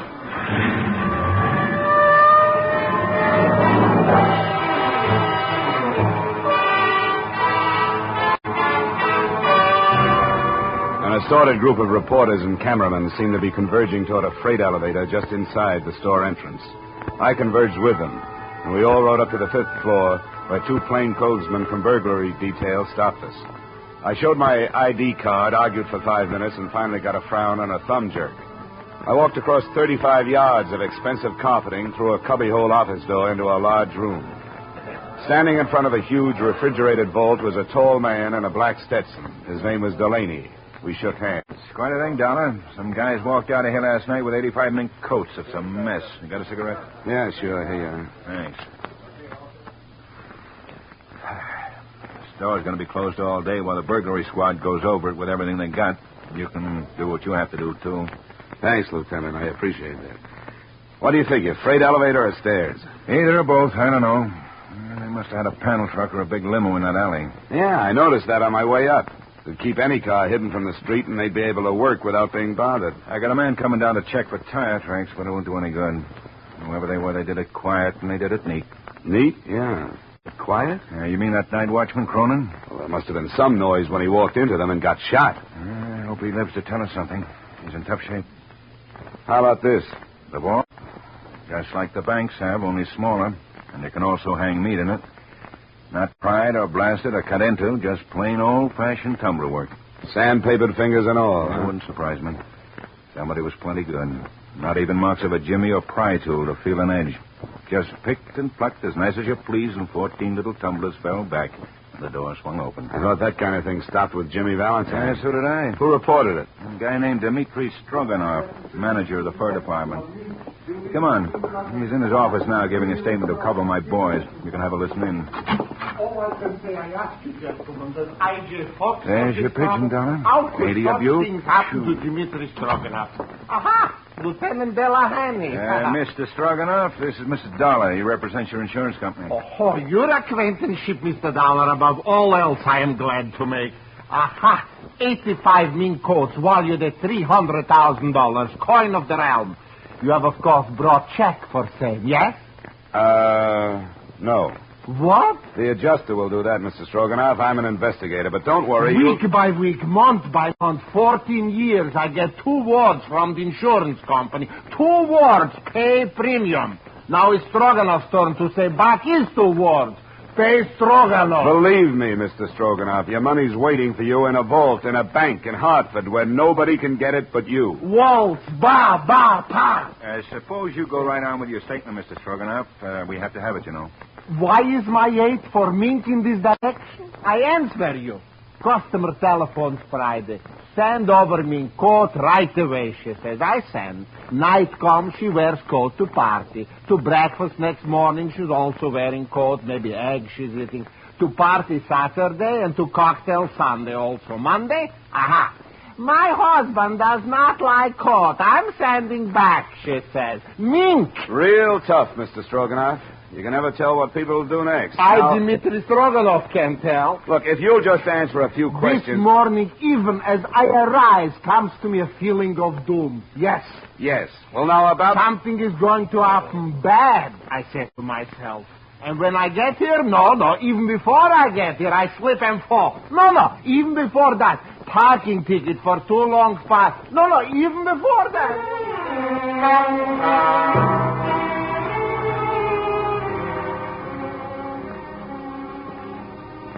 He went on like that for quite a while, and the police stenographer took down every word. His whole testimony typed up into 23 single-spaced pages. But only the following was of any use. Stroganoff arrived at the store at approximately 8:45, found the vault door open and inside the wounded watchman Cronin. Also, the mink coats gone. Stroganoff notified insurance company. Stroganoff notified police in that order. Expense account, item. $1.35 for 2 ham sandwiches, 2 bottles of beer, all of which I shared with Lieutenant Delaney in Stroganoff's office. All kinds of heists. Jewels, trucks, cars, banks. But this is the best so far. A real 14-carat double-breasted A-1 dilly. That's what it is, Dollar. How'd they get in that safe? They just opened it up and walked in the same way you walk in your own front door, Lieutenant. Yeah, but how? Who's that good? Who? Well, there's the creepy kid. They always say he's that good. You and me both know Creepy died 12 years ago at Denimore. And there was Dancing Dan Marathon. Dancing Dan? He couldn't open a 2-bit padlock if he had the key. Who is good, Johnny? Who could do it? I wish I knew. Stroganoff's the only one in the store who knows the combo. The only one. But I don't know. But you aren't taking any chances. Didn't I see 2 of your men tail him out of here? You bet your life you did.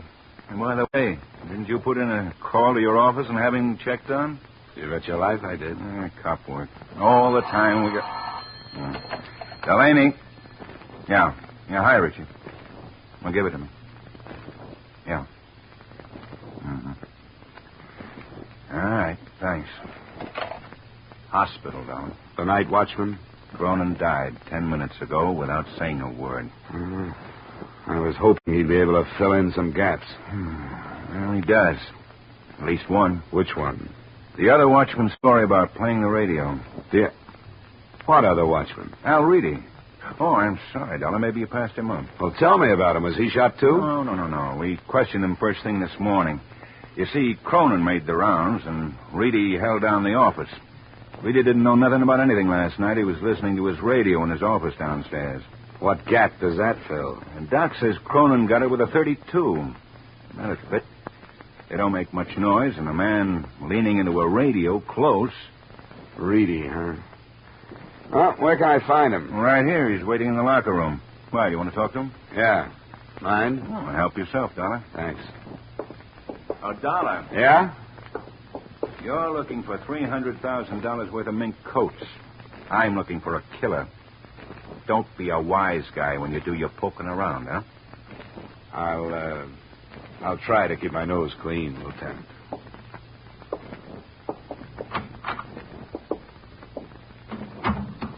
Yeah? Hello. You Al Reedy?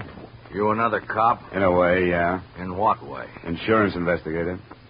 All right, Mr. Insurance Investigator. Am I supposed to tell you something that'll tip the whole thing? No, Mr. Night Watchman. You're just supposed to tell me how things went for you last night. Swell. I sat in my office from 10 to 6, went home, went to bed. Got picked up by 2 big flat-footed coppers at 7:30. And here I am. How'd things go with you last night? You sound a little put out, Reedy. Or are you used to places being heisted where you work? What kind of a nasty crack is that? What'd you see in here last night while you were doing all your night watching? Nothing. No freight elevator moving? No. No sounds on the stairs? No. And you didn't hear the shots that plugged Cronin? No, I didn't. Why? Because I sit in my office and listen to disc jockeys. The radio's liable to smother a lot of noise. Wrong answer. Well, the cops like it. I don't. Give me a better one. I'll have to look for it. But I'll find it, mister. Sure you will. Sure you will. But you'll never find those guys who tromped off with those coats last night. You sound awful sure of that. I am. Because you'll spend all your time on someone like me trying to make something out of nothing just to show everybody how good you are. Reedy, if you're clean, you haven't got anything to worry about. Well, maybe, but answer me this. Who's going to say when a guy's clean? When he's right or wrong? A lot of filing cabinets in a building somewhere? Answer me, investigator. Who knows? Who's going to say? Let me alone. Just let me alone.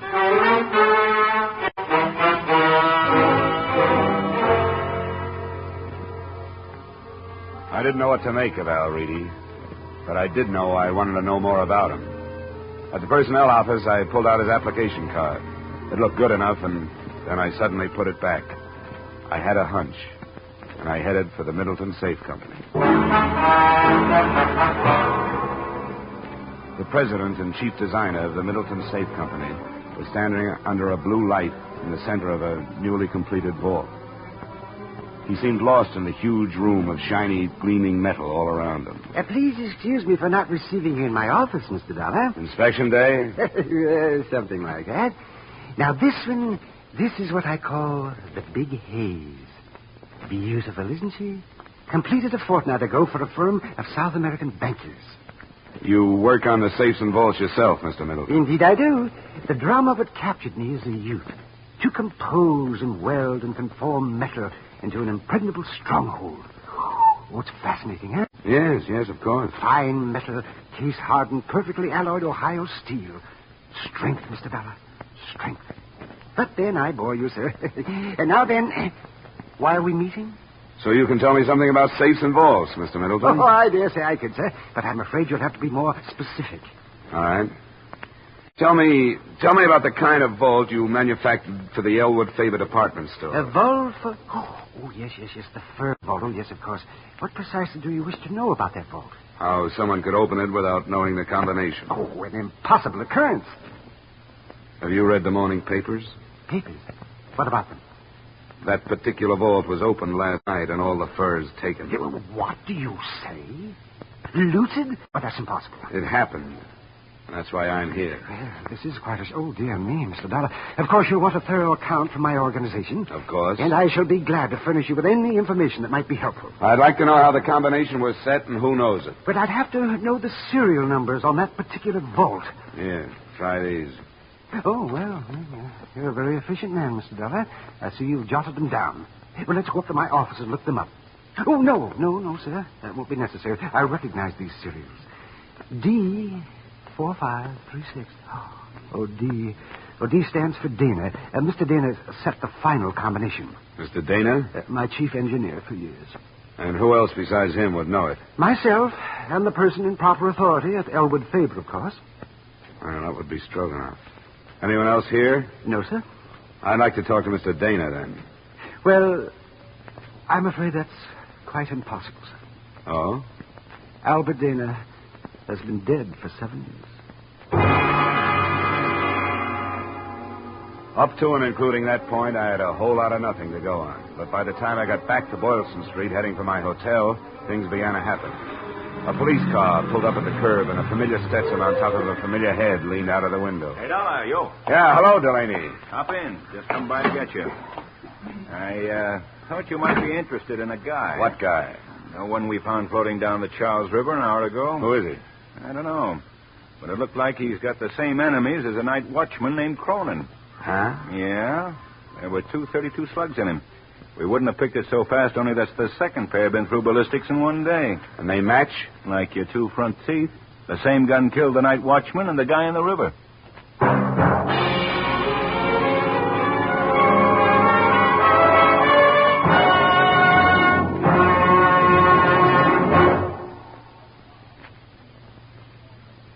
In just a moment, we will return to the second act of Johnny Dollar. But first, It's a family night on the Bing Crosby Show again this Wednesday. Brother Bob and Bing's son Gary already have scored with the Groner this month, and tomorrow night Bing's 14-year-old twins, Philip and Dennis, make their debut as a guest team. You'll hear the kids trying to sell Dad a membership in the Bing Crosby Fan Club, a scheme that backfires. And you'll hear some rare and wonderful singing. CBS cordially invites you to hear the Bing Crosby Show this Wednesday and every Wednesday over most of these same CBS stations. Now with our star, Edmund O'Brien, we return to the second act of yours truly, Johnny Dollar.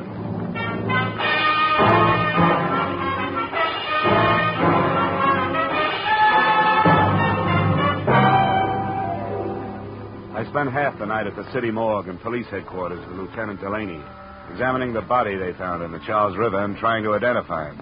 All the labels were ripped out of his clothes and the laundry marks were cut off. We were left with just his physical characteristics and fingerprints. The mug file didn't duplicate him, and the prints didn't check with anything in town, so they sent them to the FBI in Washington. I got to my hotel at 4 a.m. to get some sleep, and I got it. 3 of the shortest hours worth I ever had. Dollar? I'll tell her when he comes in. This is Ed Bonner, Johnny. How would you like to be fired? Huh? Yeah, Mr. Bonner, sir. What can I do for you? Turn up with 85 mink coats. What have you been doing since yesterday? Sleeping? Bonner, I've run my legs down to my knees, honest. I've been trying to find out something, anything. I've peeked into so many corners, I've got television eyes. And I've got a weak heart. Unless we find those furs in 24 hours, we have to pay off Elwood Faber $300,000. Well, what are you going to do? Take it out of my pay? We have to. We'll start by selling your body to a medical school. Please, Johnny, do something. Ooh. Bonner, what's Elwood Faber's financial position? AAA. Couldn't be better. They wouldn't steal him. How about the fur man, Stroganoff? He's always had money. Family. All right, Bonner, I'll keep after it. I'll call you when I get something. Johnny, don't take my shouting personally, but this is a big one. Give it everything you got.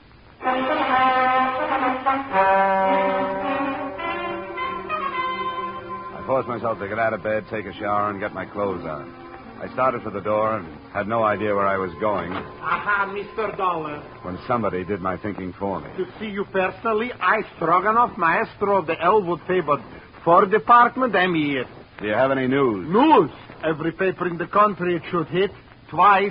Never in my 30 years of association with that foul little beast, the mink, has anything like this happened. What happened? You wouldn't believe me. Look, I'm pretty gullible. Well, it's incredible. I don't blame you for not believing me. Are we going to keep up this game, or do you tell me? Don't get huffy with Stroganoff. I will tell you. This morning, wrapped in dirty cardboard box, is arriving at the Fur Department. Guess what? A mink coat. Incredible? Incredible indeed. You mean one of the coats was returned by mail? Right. Well, that's encouraging. I am not overjoyed. You still owe me for 84 coats.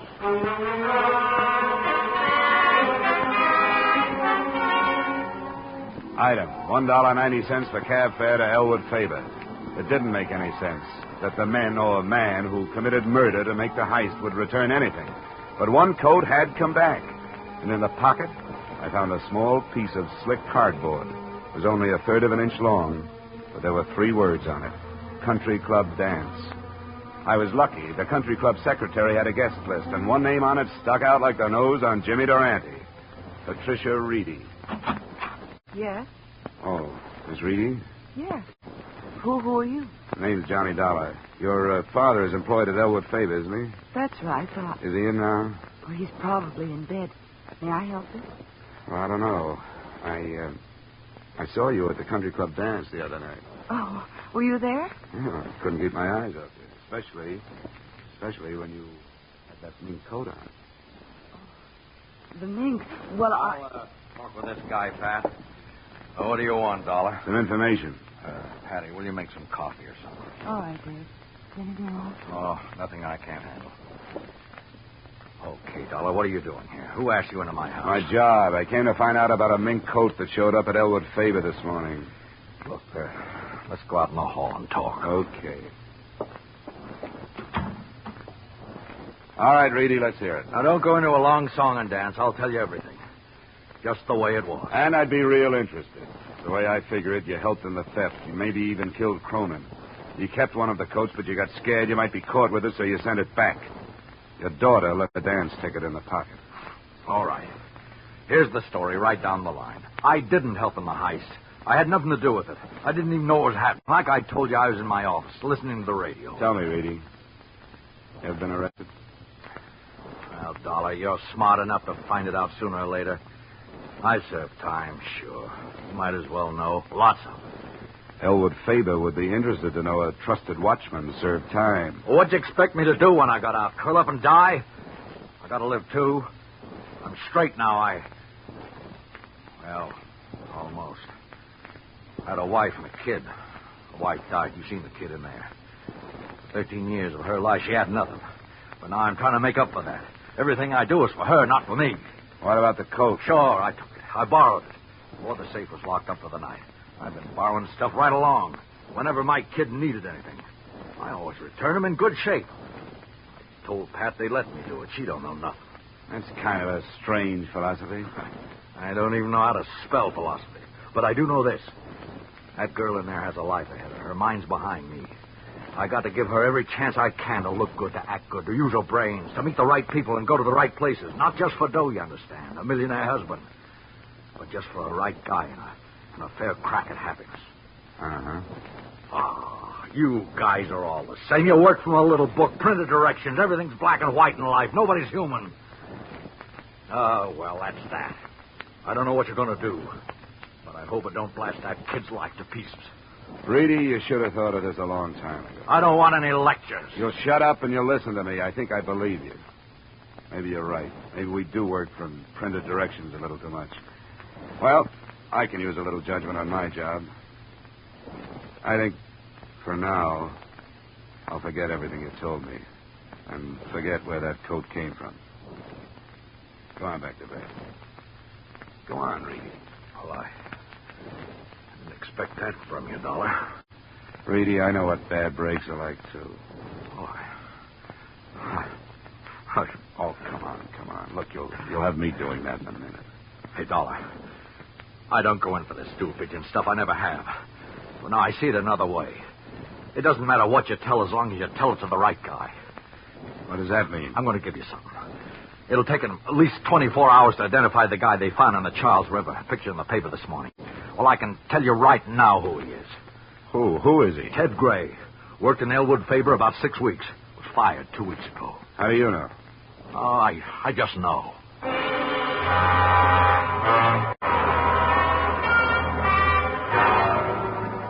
Personnel at Elwood Faber confirmed Ted Gray had worked there and was fired for insubordination. His address was 1432 Parkhurst Avenue, and I was over there in 15 minutes.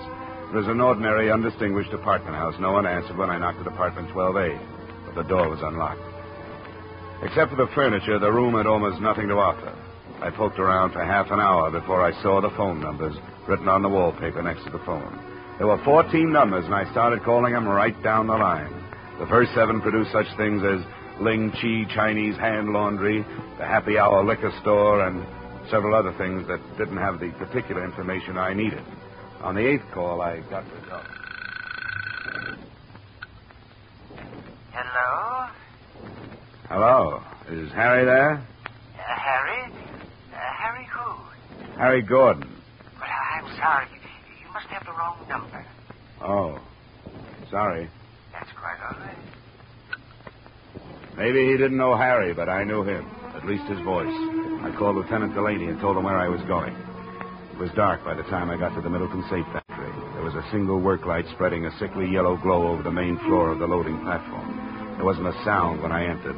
That was too good to last. It went off somewhere in the darkness, and I dropped behind a medium-sized safe and waited for a gun flash. Dollar? Johnny Dollar? What are you doing here? Looking for 84 mink coats, Middleton. I thought that was you on the phone, Dollar. How much money do you make? Not much, but save your breath. You're going to need it to run. A man of your talents could do a lot in South America. With 100,000 and a business. I could never remember all those Spanish verbs. Thanks. Have you got anybody coming? Lots of people, Middleton. Lots. If I hit you, how'd I know you weren't a burglar? You know, I'll never give up. Then you'll have to shoot better than that. You missed me 10 feet. Oh, my windage screw is off. Is that the 32 you used on Ted Gray? No, this time I have a Luger. For special work. Like a Smith sack. Oh!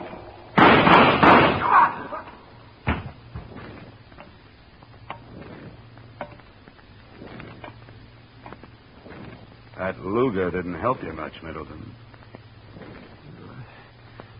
It was an ignominious end. Yeah, you blew a good life. Well, I could never find what I wanted. Look, I know why you kicked the watchman over, but why your own boy, Gray? He was in on the deal with me, but held out a coat for himself. That shows you how wrong you can be. It wasn't Ted Gray. You see, Middleton...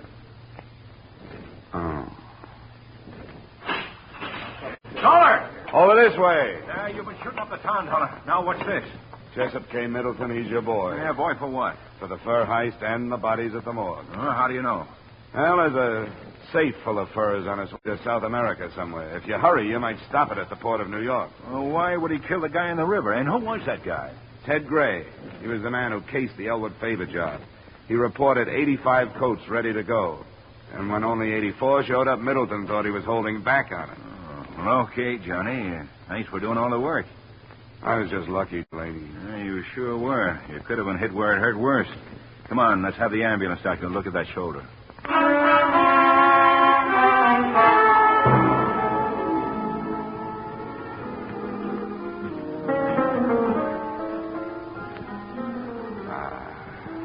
This is the only way to live.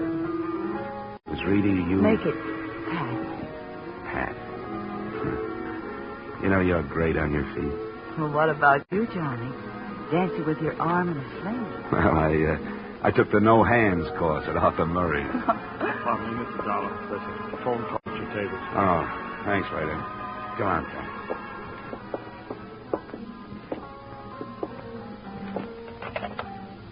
Johnny Dollar. Ed Bonner, Dollor. Bonner? I won't take another job for at least a week. No, it's not that. Well, what is it? Are you afraid I'll put a night out on the swindle sheet? You aren't finished. Not finished? Hey, you got the coats, didn't you? Yeah, we found the safe down at the dock. Caught it just before it was loaded for South America. There were 84 coats in it, all right. But you know the one that was sent back in the mail?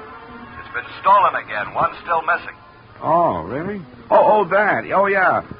Well, you know, Bonner, somehow I have a feeling that last coat will be in the mail tomorrow. Are you sure? Positive. So long, Mr. Bonner. So long, Johnny. Who was it? Oh, nobody important. You know something, Pat? You look just grand and mink.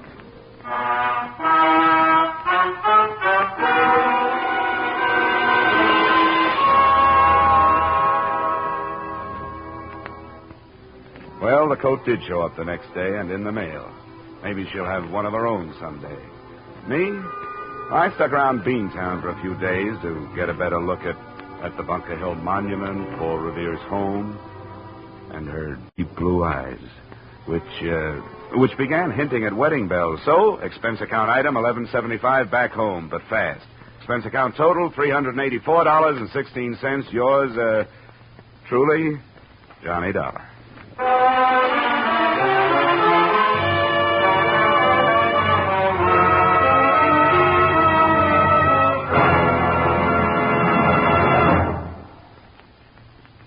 Yours truly, Johnny Dollar, stars Edmund O'Brien in the title role and was written tonight by E. Jack Newman and John Michael Hayes, with music by Leith Stevens.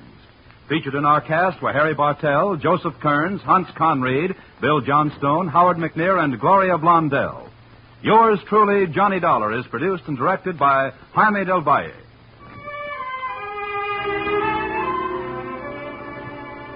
Join us next week when Edmund O'Brien returns in another transcribed adventure of... Yours truly, Johnny Dollar.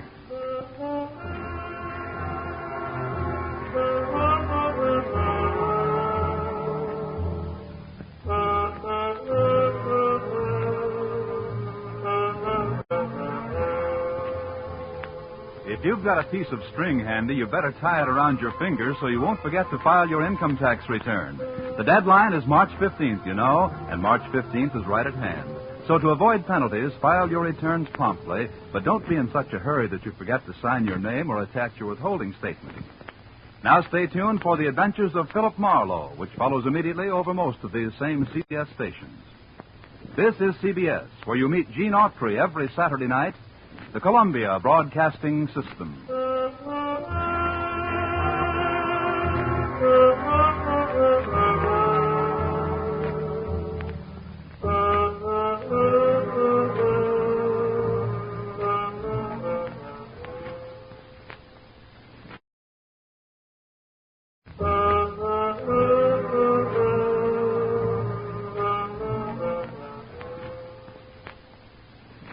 From Hollywood, it's time now for Edmund O'Brien as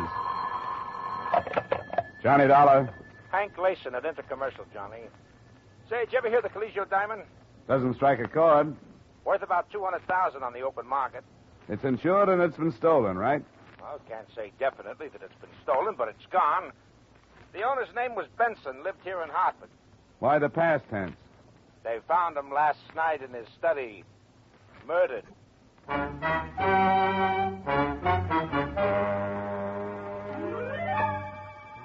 Edmund O'Brien in another transcribed adventure of the man with the action-packed expense account, America's fabulous freelance insurance investigator. Yours truly, Johnny Dollar.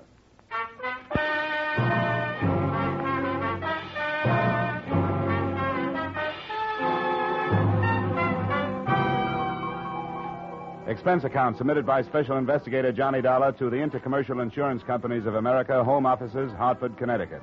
Attention, Henry Layson.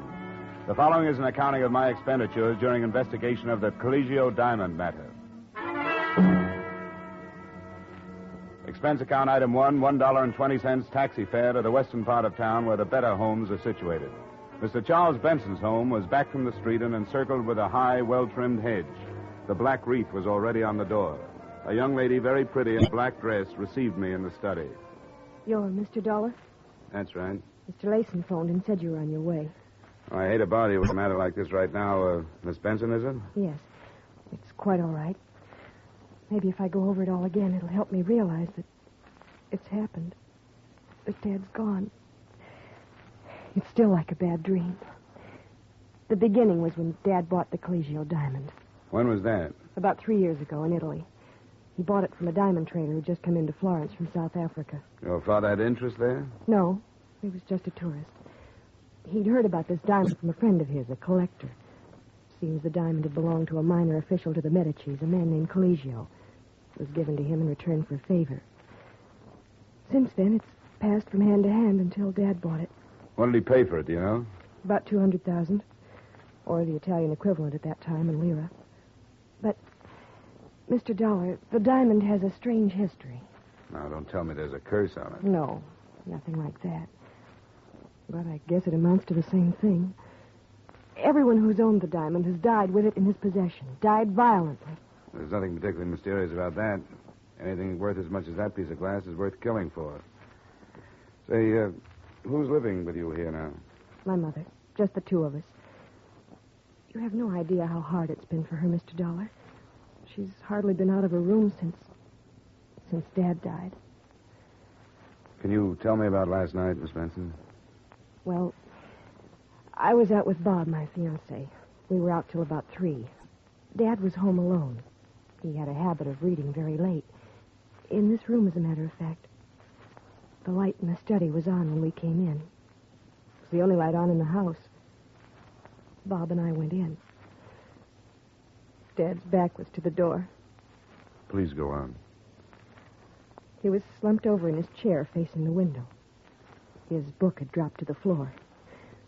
The wall safe was wide open, and on the desk was the velvet-lined box the diamond was kept in. The diamond was gone.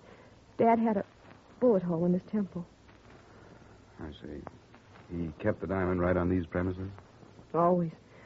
We warned him time after time not to. We told him to keep it in his safety deposit box at the bank, but he refused. Always said that a diamond wasn't worth having unless you kept it in your possession and enjoyed it. Who knew about the diamond, Miss Benson? Oh, so many people. Family, of course.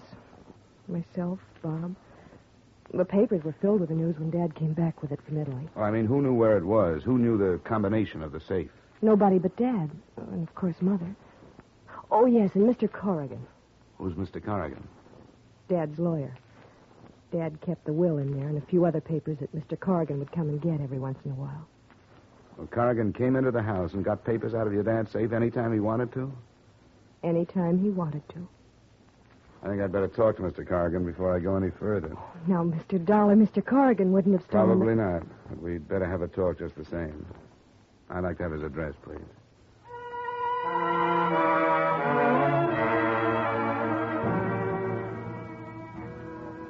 Expense account item 2, 80 cents taxi fare to Main Street, where Mr. Corrigan's office was located. An elevator ride and a walk down a marble hall took me to the frosted glass door on which was printed Corrigan and Bishop, attorneys at law. I talked myself past a receptionist and a secretary and wound up refusing a cigar from Corrigan himself. You're in the insurance business? The investigation end. I understand you were Mr. Benson's lawyer. That's right. Mr. Benson had the utmost... Oh, excuse me. Yes. No, Vermont maple. Well, $45,000 is way too much. Yes, in board feet. Have them ship it from Montpelier, if that's the case. Well, have them try to get it down then. Yeah. Yes, Mr. Dollor, Mr. Benson and I were associated for about 15 years in one way or another. We went to school together. It was a terrible shock to learn of it. Excuse me. Who? Oh, put him on. Harry, what's with Chicago? No, same thing. No, she's in Arizona. Arthritis. Well, a little better. You know how it is. Yeah, we'll do that. And my love to Annie. Okay, you bet, Harry. Yeah, you bet. Sure. Bye. Now, you're here about the diamond or about the life insurance policy? The diamond. Well, the diamond is a very rare item. Whoever got into the safe knew the combination. I understand there weren't many who knew the combination. Well, that's true. Mr. and Mrs. Benson and myself were the only ones. I suppose I'm the prime suspect. But, of course, these safe crackers, they use a stethoscope these days. You probably know more about that than I do. Oh, excuse me. Who? Oh, yes, put him on. Yes, Jays. Oh, it is? Oh, swell. Yeah, it's a shame, isn't it? Yeah, very young man. 45. Oh, yes. Terribly upset. Well, yes, she's due here at about, any minute now. We're going to make the arrangements. Oh, I wouldn't let her go near the place, no. Well, I certainly tell her. Yeah, you bet. Yeah, you bet. You bet. Yeah, bye. Well, exactly what did you want to know, Mr. Dollor? Anything that would help us locate the diamond. Well, have you talked to the police? No, I thought I'd amble around among the persons involved first. Well, as I say, you probably know more about that than I do. I wish there was something I could say, but the last time I saw George Benson was about 2 weeks ago. You think this was an outside job? Well, that's my opinion, but it's sheer speculation. Oh, excuse me. Oh, she is? Well, send her in, please. I hope you won't mind, Mr. Dollor. That's Mrs. Benson. I'm taking you down to the dressmaker's. Oh, I see. Why don't you go out that door? Fine. Oh, thanks, Mr. Corrigan. It's quite all right. Anything else I can do, you'll let me know. You bet. I didn't leave. I stood in the little outer room and sneaked a listen through the door. There was some reason why Mr. Corrigan had rushed me out one door while Mrs. Benson came in another one. I heard some things that made the whole case of the Colegio diamond a lot more interesting. I pushed the door open a crack. Darling. Oh, there. You look lovely in black. I'm going out of my mind. All those people calling, having to act unhappy. Well, this is your opportunity to be a real actress. I'm awful at tears. You're beautiful. Please, Stan, what if somebody should see us? Well, let them see us. What do I care? We're as free as birds. There's a little place down in Bermuda, a resort. I got a folder the other day. Beautiful place to have. You won't believe how beautiful. And as soon as it's proper... What about Kitty? Well, I told her before I left that I wanted a divorce. I told her, and she knows it. That's why she went to Arizona. She got away to think things over. I didn't want to hurt her, but I wanted her to know. Darling, I can't believe it. It's too good to be true. But we've got to be careful. Ah. Very careful. Let's go or we'll be late. Darling, I love you.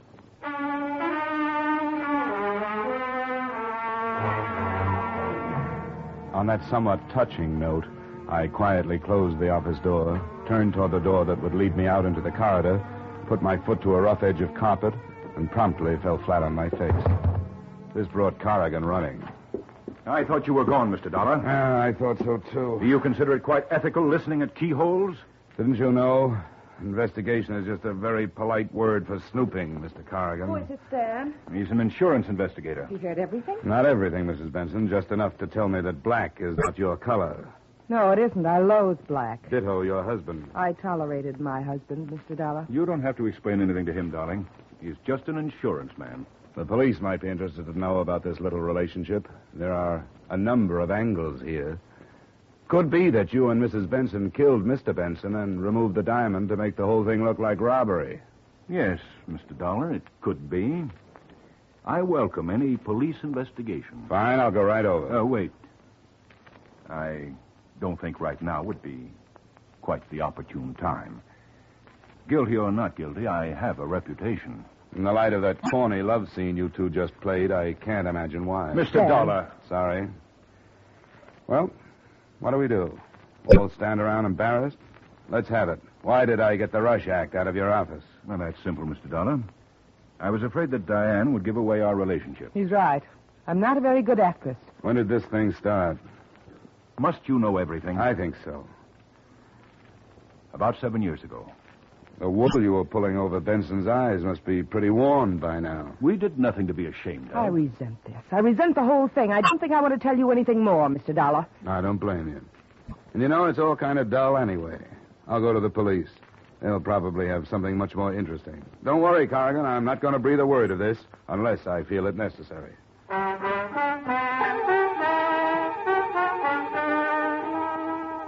But I never made it to police headquarters. I got out in the street when a very large, very quiet man in a brown and white sport shirt stopped me. Mr. Dollar? Yes? You like some information? About what? The Fifth, the Tropical. I never play the ponies. These ponies you play. Hop in. Thanks. No. Oh, come on. Hop in. Is that dangerous, that steel thing in your pocket? How very discerning of you to recognize the outline. Inside. Right. Okay, Bunny. Relax, Dollar. Where are we going? You're going to sleep.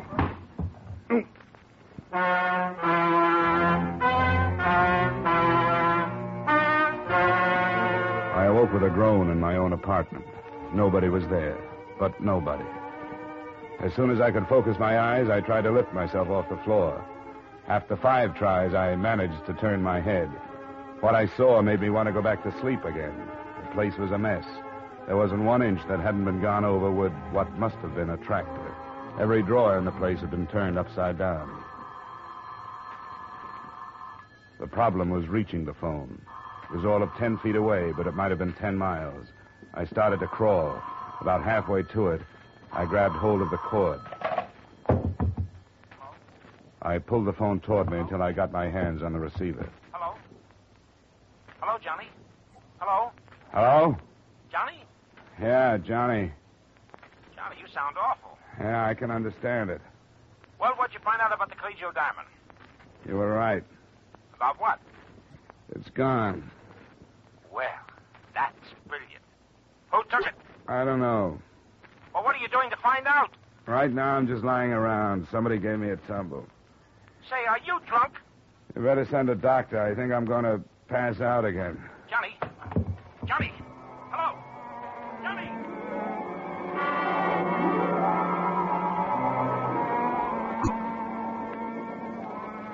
Johnny, I can't talk to you now. I'm not on the phone. I'm here. Huh? Oh. You look funny with 4 heads. Well, might as well put this phone up. Oh, come on. Stop that nonsense. Now, look, I hate to bother you with business, but what happened to you? I'll tell it all to the police. You think I want the police in on this? Well, why keep them out? Publicity for the company. I want the public to think Intercommercial is able to take care of itself. Now, come on, what happened? Somebody asked me for a ride. Asked me if I wanted a ride. Then they gave it to me. Oh, it looks like they were looking for something. Did you have something they might have been looking for? If I had something they were looking for, I wouldn't know it. But they must have thought I had something they were... Look, I'm going round and round already. Ask me no questions. Have you got any idea what it might be they were looking for? Maybe the diamond. Yeah, say, maybe the diamond. Say, that's right, that could be. Now go away. Well, we'll take you off the case and put someone else on, so you can have a nice rest. Oh, no, you don't. Well, I thought that would pep you up. Yeah, money always does. Now get out of here and let me fasten my head back on. Do you want something? Yeah. Get me an aspirin. Hello? Mr. Dollor? Yeah? This is Betty. Betty Benson. Oh, yeah, sure. How are you? Mr. Dollor, the police have just been here. What happened? They found the gun that killed Dad Oh, good. Where was it? in my purse.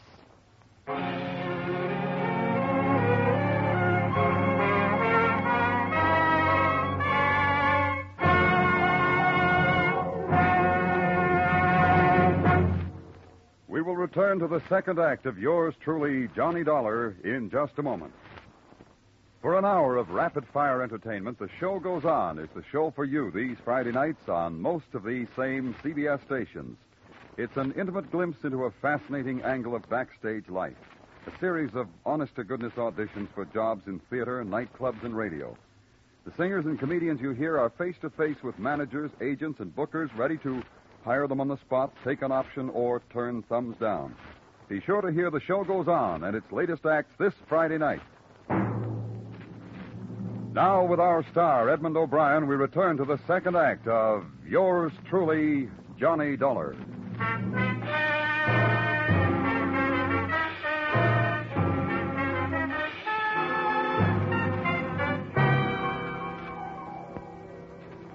Expense account item 3, taxi fare again. $1.30 to the Hartford City Jail, where an old buddy of mine by the name of Lieutenant Parnell was quizzing Miss Benson with the nastiest bunch of leading questions I've ever heard. Now, why did you kill your father, Miss Benson? Now, come on. We'll make it much easier for you if you'll only... Hey, Parnell. Come on, give her a break. Oh, the insurance man. I wondered when you'd be over. Hey, what happened to your head? When I find out, I'll let you know. Don't let him talk you into a thing, Betty. Get a good lawyer. Well, for one thing, Corrigan is on his way over. For another, the best lawyer in the world couldn't do it any good. The gun had her prints all over it. Would I put a murder weapon in my purse with my fingerprints on it, Lieutenant? Now, would I? If you didn't have time to get rid of the gun, why not? You're getting woozy, Lieutenant. Why don't you take a break? They've got the Giants game on the radio out there. Why not go out and see how they're doing? No. I might miss something, Dolly. Maybe you can do better with it than I can. I'll just sit down over here and listen. All right, now, how's that? Fine. Okay, now, Betty. How did the gun get into your purse? I don't know, Mr. Dollar. The lieutenant was searching through my room and found this purse. And there it was. But I didn't carry that purse the night Dad was killed. I haven't used that purse in a long time. Somebody put the gun in there. Can you prove it? Well, no. Nobody saw you that evening, huh? Nobody but Bob. Bob, your boyfriend, huh? All right, now I've got the necessary papers. You leave her alone. Dollar, what are you doing here? I just came over to add to the confusion. Betty, are you all right? Hello, darling. I'm all right. Looks like Grand Central Station. Come on, Betty. We'll have you out of here in jig time. This is Bob Gorman, my fiancé, Mr. Dollar and Lieutenant Parnell. Hello, how are you? Yeah, that was nice. Like a Washington hostess. Now, let's try to wind this thing up. Mr. Corrigan, were you anywhere in the vicinity of the Benson home the night Mr. Benson was murdered? Absolutely not. Oh, yes, you were. You were visiting Betty's mother. That's a deliberate lie. I was nowhere near... I don't know why I'm submitting to intimidation from you, Gorman. Seems to be a little difference of opinion here, Lieutenant. Mm-hmm. You were quite a comfort to Mrs. Benson during the period of her bereavement, weren't you, Corrigan? I refuse to answer on the grounds that it might incriminate me. You're darn right it would incriminate you. The way you've been carrying on with Mrs. Benson, everybody knows about Bob. it. No, I'm going to get it off my chest. Betty's father was no sooner dead than he was hustling Mrs. Benson this place and that Why, place. you young... Temper, Mr. Corrigan. Let's save that for the jury. He can't make accusations like that. They aren't just accusations, Mr. Corrigan. They're true. Nobody had a better reason to kill Dad than you did. Love, huh? Say, anybody in this room happen to know where the Collegio diamond is? No. Huh. I didn't think so. But if you Mr. like to Corrigan, know I my know idea perfectly well that... I just wanted to say goodbye. Okay, now go ahead. If Mr. you'd like to know Corrigan, who I perfectly think well it that is, the now wait.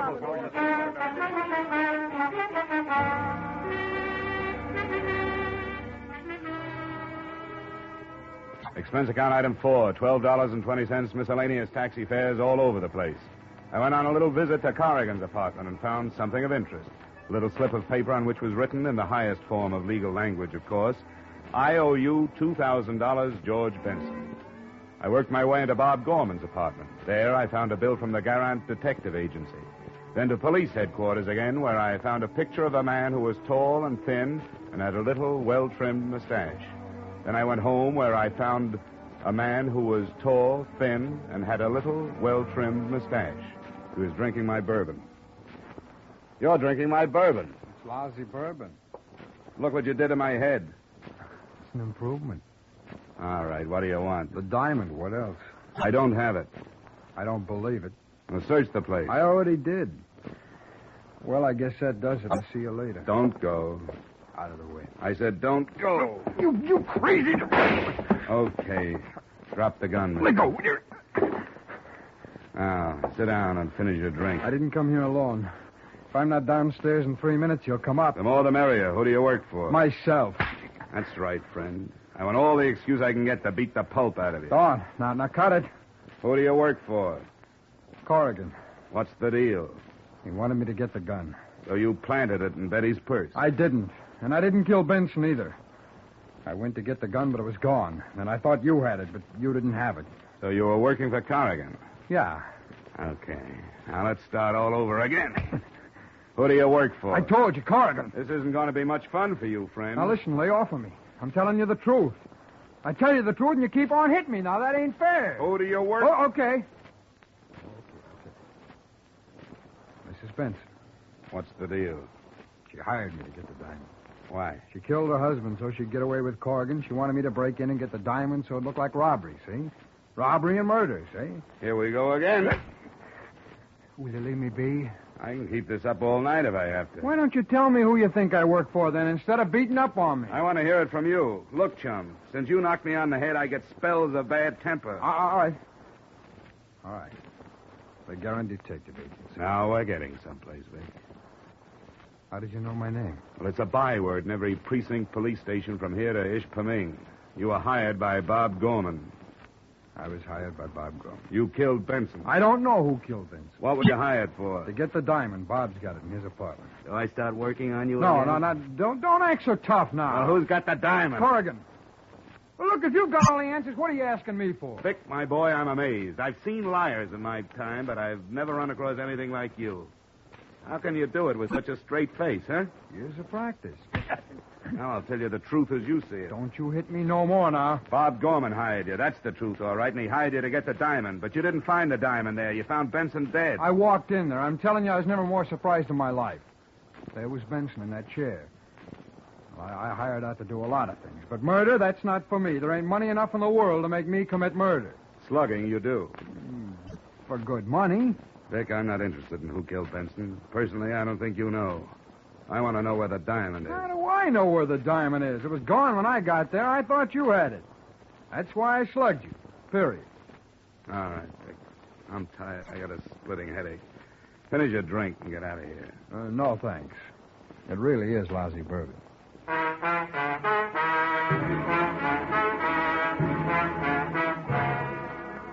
Things were as dark as ever. Vic was no help. I knew Bob hired him, but that was all I knew. The next stop seemed to me to be Bob himself. I called him and told him to come over. He was very accommodating. A half hour later, he was tapping gently at my door. Hello, Mr. Dollor. Come on in. Don't mind the dirty glass on the table there. I just got through entertaining one of your employees. One of my employees? I believe he said his name was Vic. Vic Hastings. I never heard of him. Come on, Bob. You can be yourself with me. Vic talked to me like a brother. I never heard of him. You may not be conscious of it, Bob, but you're in plenty of trouble. The police are looking for the diamond, and they're sure whoever has the diamond killed Mr. Benson. I'm just an insurance investigator. I have nothing to do with the police department. All right, Mr. Dollor. I did hire Vic Hastings. I sent him after the diamond. He thought I had it. Yes. When he found out you didn't, he came back and threatened me. He wanted money. I didn't have any, but I told him I'd give him a cut when I got it. Is this a regular business of yours, stealing diamonds? Look, Mr. Dollor, I didn't kill Mr. Benson. I didn't ask you that. I asked you about the diamond. I heard about the diamond when Mr. Benson bought it. I had to have it. I wasn't going to sell it, not then. I just wanted it. I crashed a party at the Benson house about 4 or 5 months ago. I met Betty, and I started to date her. That's as good a way as any. Oh, you've got it wrong, Mr. Dollor. Sure, I wanted to get at the diamond. That's why I started taking Betty out. But things are different. I love her. We want to get married. Very sweet. Only you didn't hire Vic to get the diamond 4 or 5 months ago, Gorman. So get that pleading look out of your eyes. You don't do a thing to me. You're not going to the police. Put it down, Gorman. Stay where you are. Don't try to follow me or I'll blow your head off. So long, Dolly.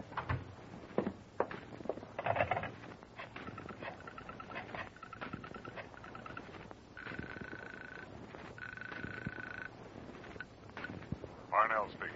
This is Dollor, Lieutenant. Better send out a code 1 on Bob Gorman. What's he wanted for? Well, you can call it suspicion of murder.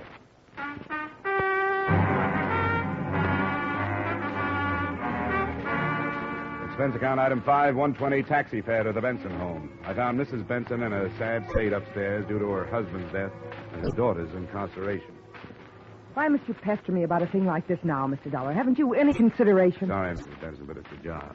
The sooner we get over this hurdle, the better off we are. Now, I know all about your relationship with Tarek. All of that has nothing to do with the case. Well, perhaps not. I know who killed my husband, and I know why, and I know who has the diamonds. Who? I can't prove it. I couldn't take it into a court of law. Well, let me worry about that. What's your idea, Mrs. Benson? Bob Gorman. Why do you think he did it? He has a violent temper. He hated George, hated him like poison.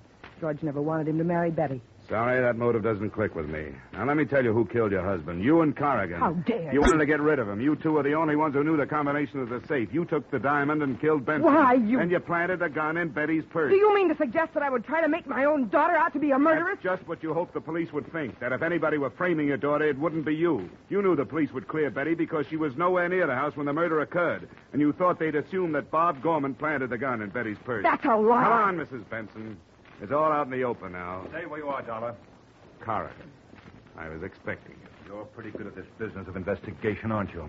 It's a shame to have to end such a brilliant career. Well, that's the way it goes. Here today, gone tomorrow. You aren't going to mess up Mrs. Benson's pretty bedroom, are you? Not at all. We'll just go out the back way. Open the door, Dollar. Glad to. After you. He's all right, Mrs. Benson. Come on, get up, Corrigan. The lieutenant is waiting.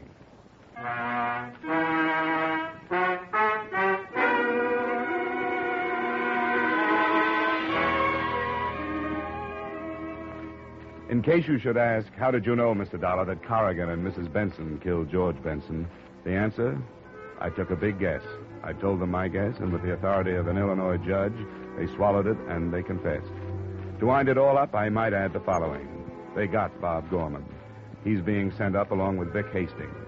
His police record makes Vic's look like a bad report card, which means Betty is going to have to look for a new boyfriend.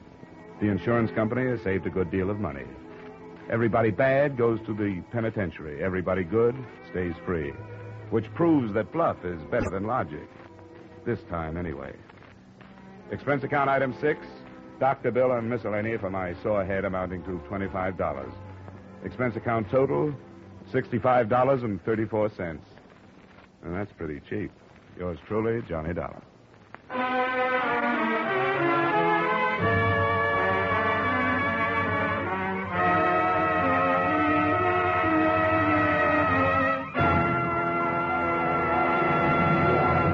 Yours truly, Johnny Dollar, stars Edmund O'Brien in the title role, is written by Gil Dowd and David Ellis, with music composed and conducted by Leith Stevens. Edmund O'Brien can soon be seen in the Columbia Pictures production 711 Ocean Drive. Featured in our cast this evening were Wally Mayer, Jane Webb, Bill Johnstone, Virginia Gregg, Stacey Harris, Bill Boucher, and Harry Bartell. Yours truly, Johnny Dollar, is produced and directed by Jaime Del Valle.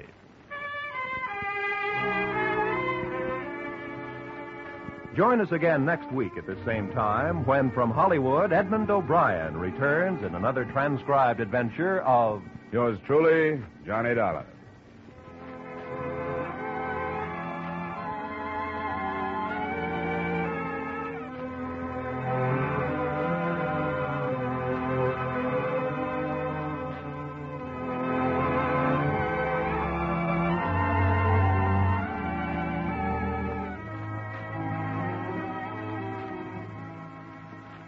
Crime goes down for the count on Friday night with two of CBS's top thrillers. Broadway is My Beat and Up for Parole, heard over most of the same CBS stations. The Gay White Way is the scene for many an exciting criminal chase with Danny Clover on Broadway is My Beat. From the actual files of parole boards across America come the stories of men and women who are up for parole. For a thrill and a chill, Broadway is My Beat and Up for Parole fill the bill.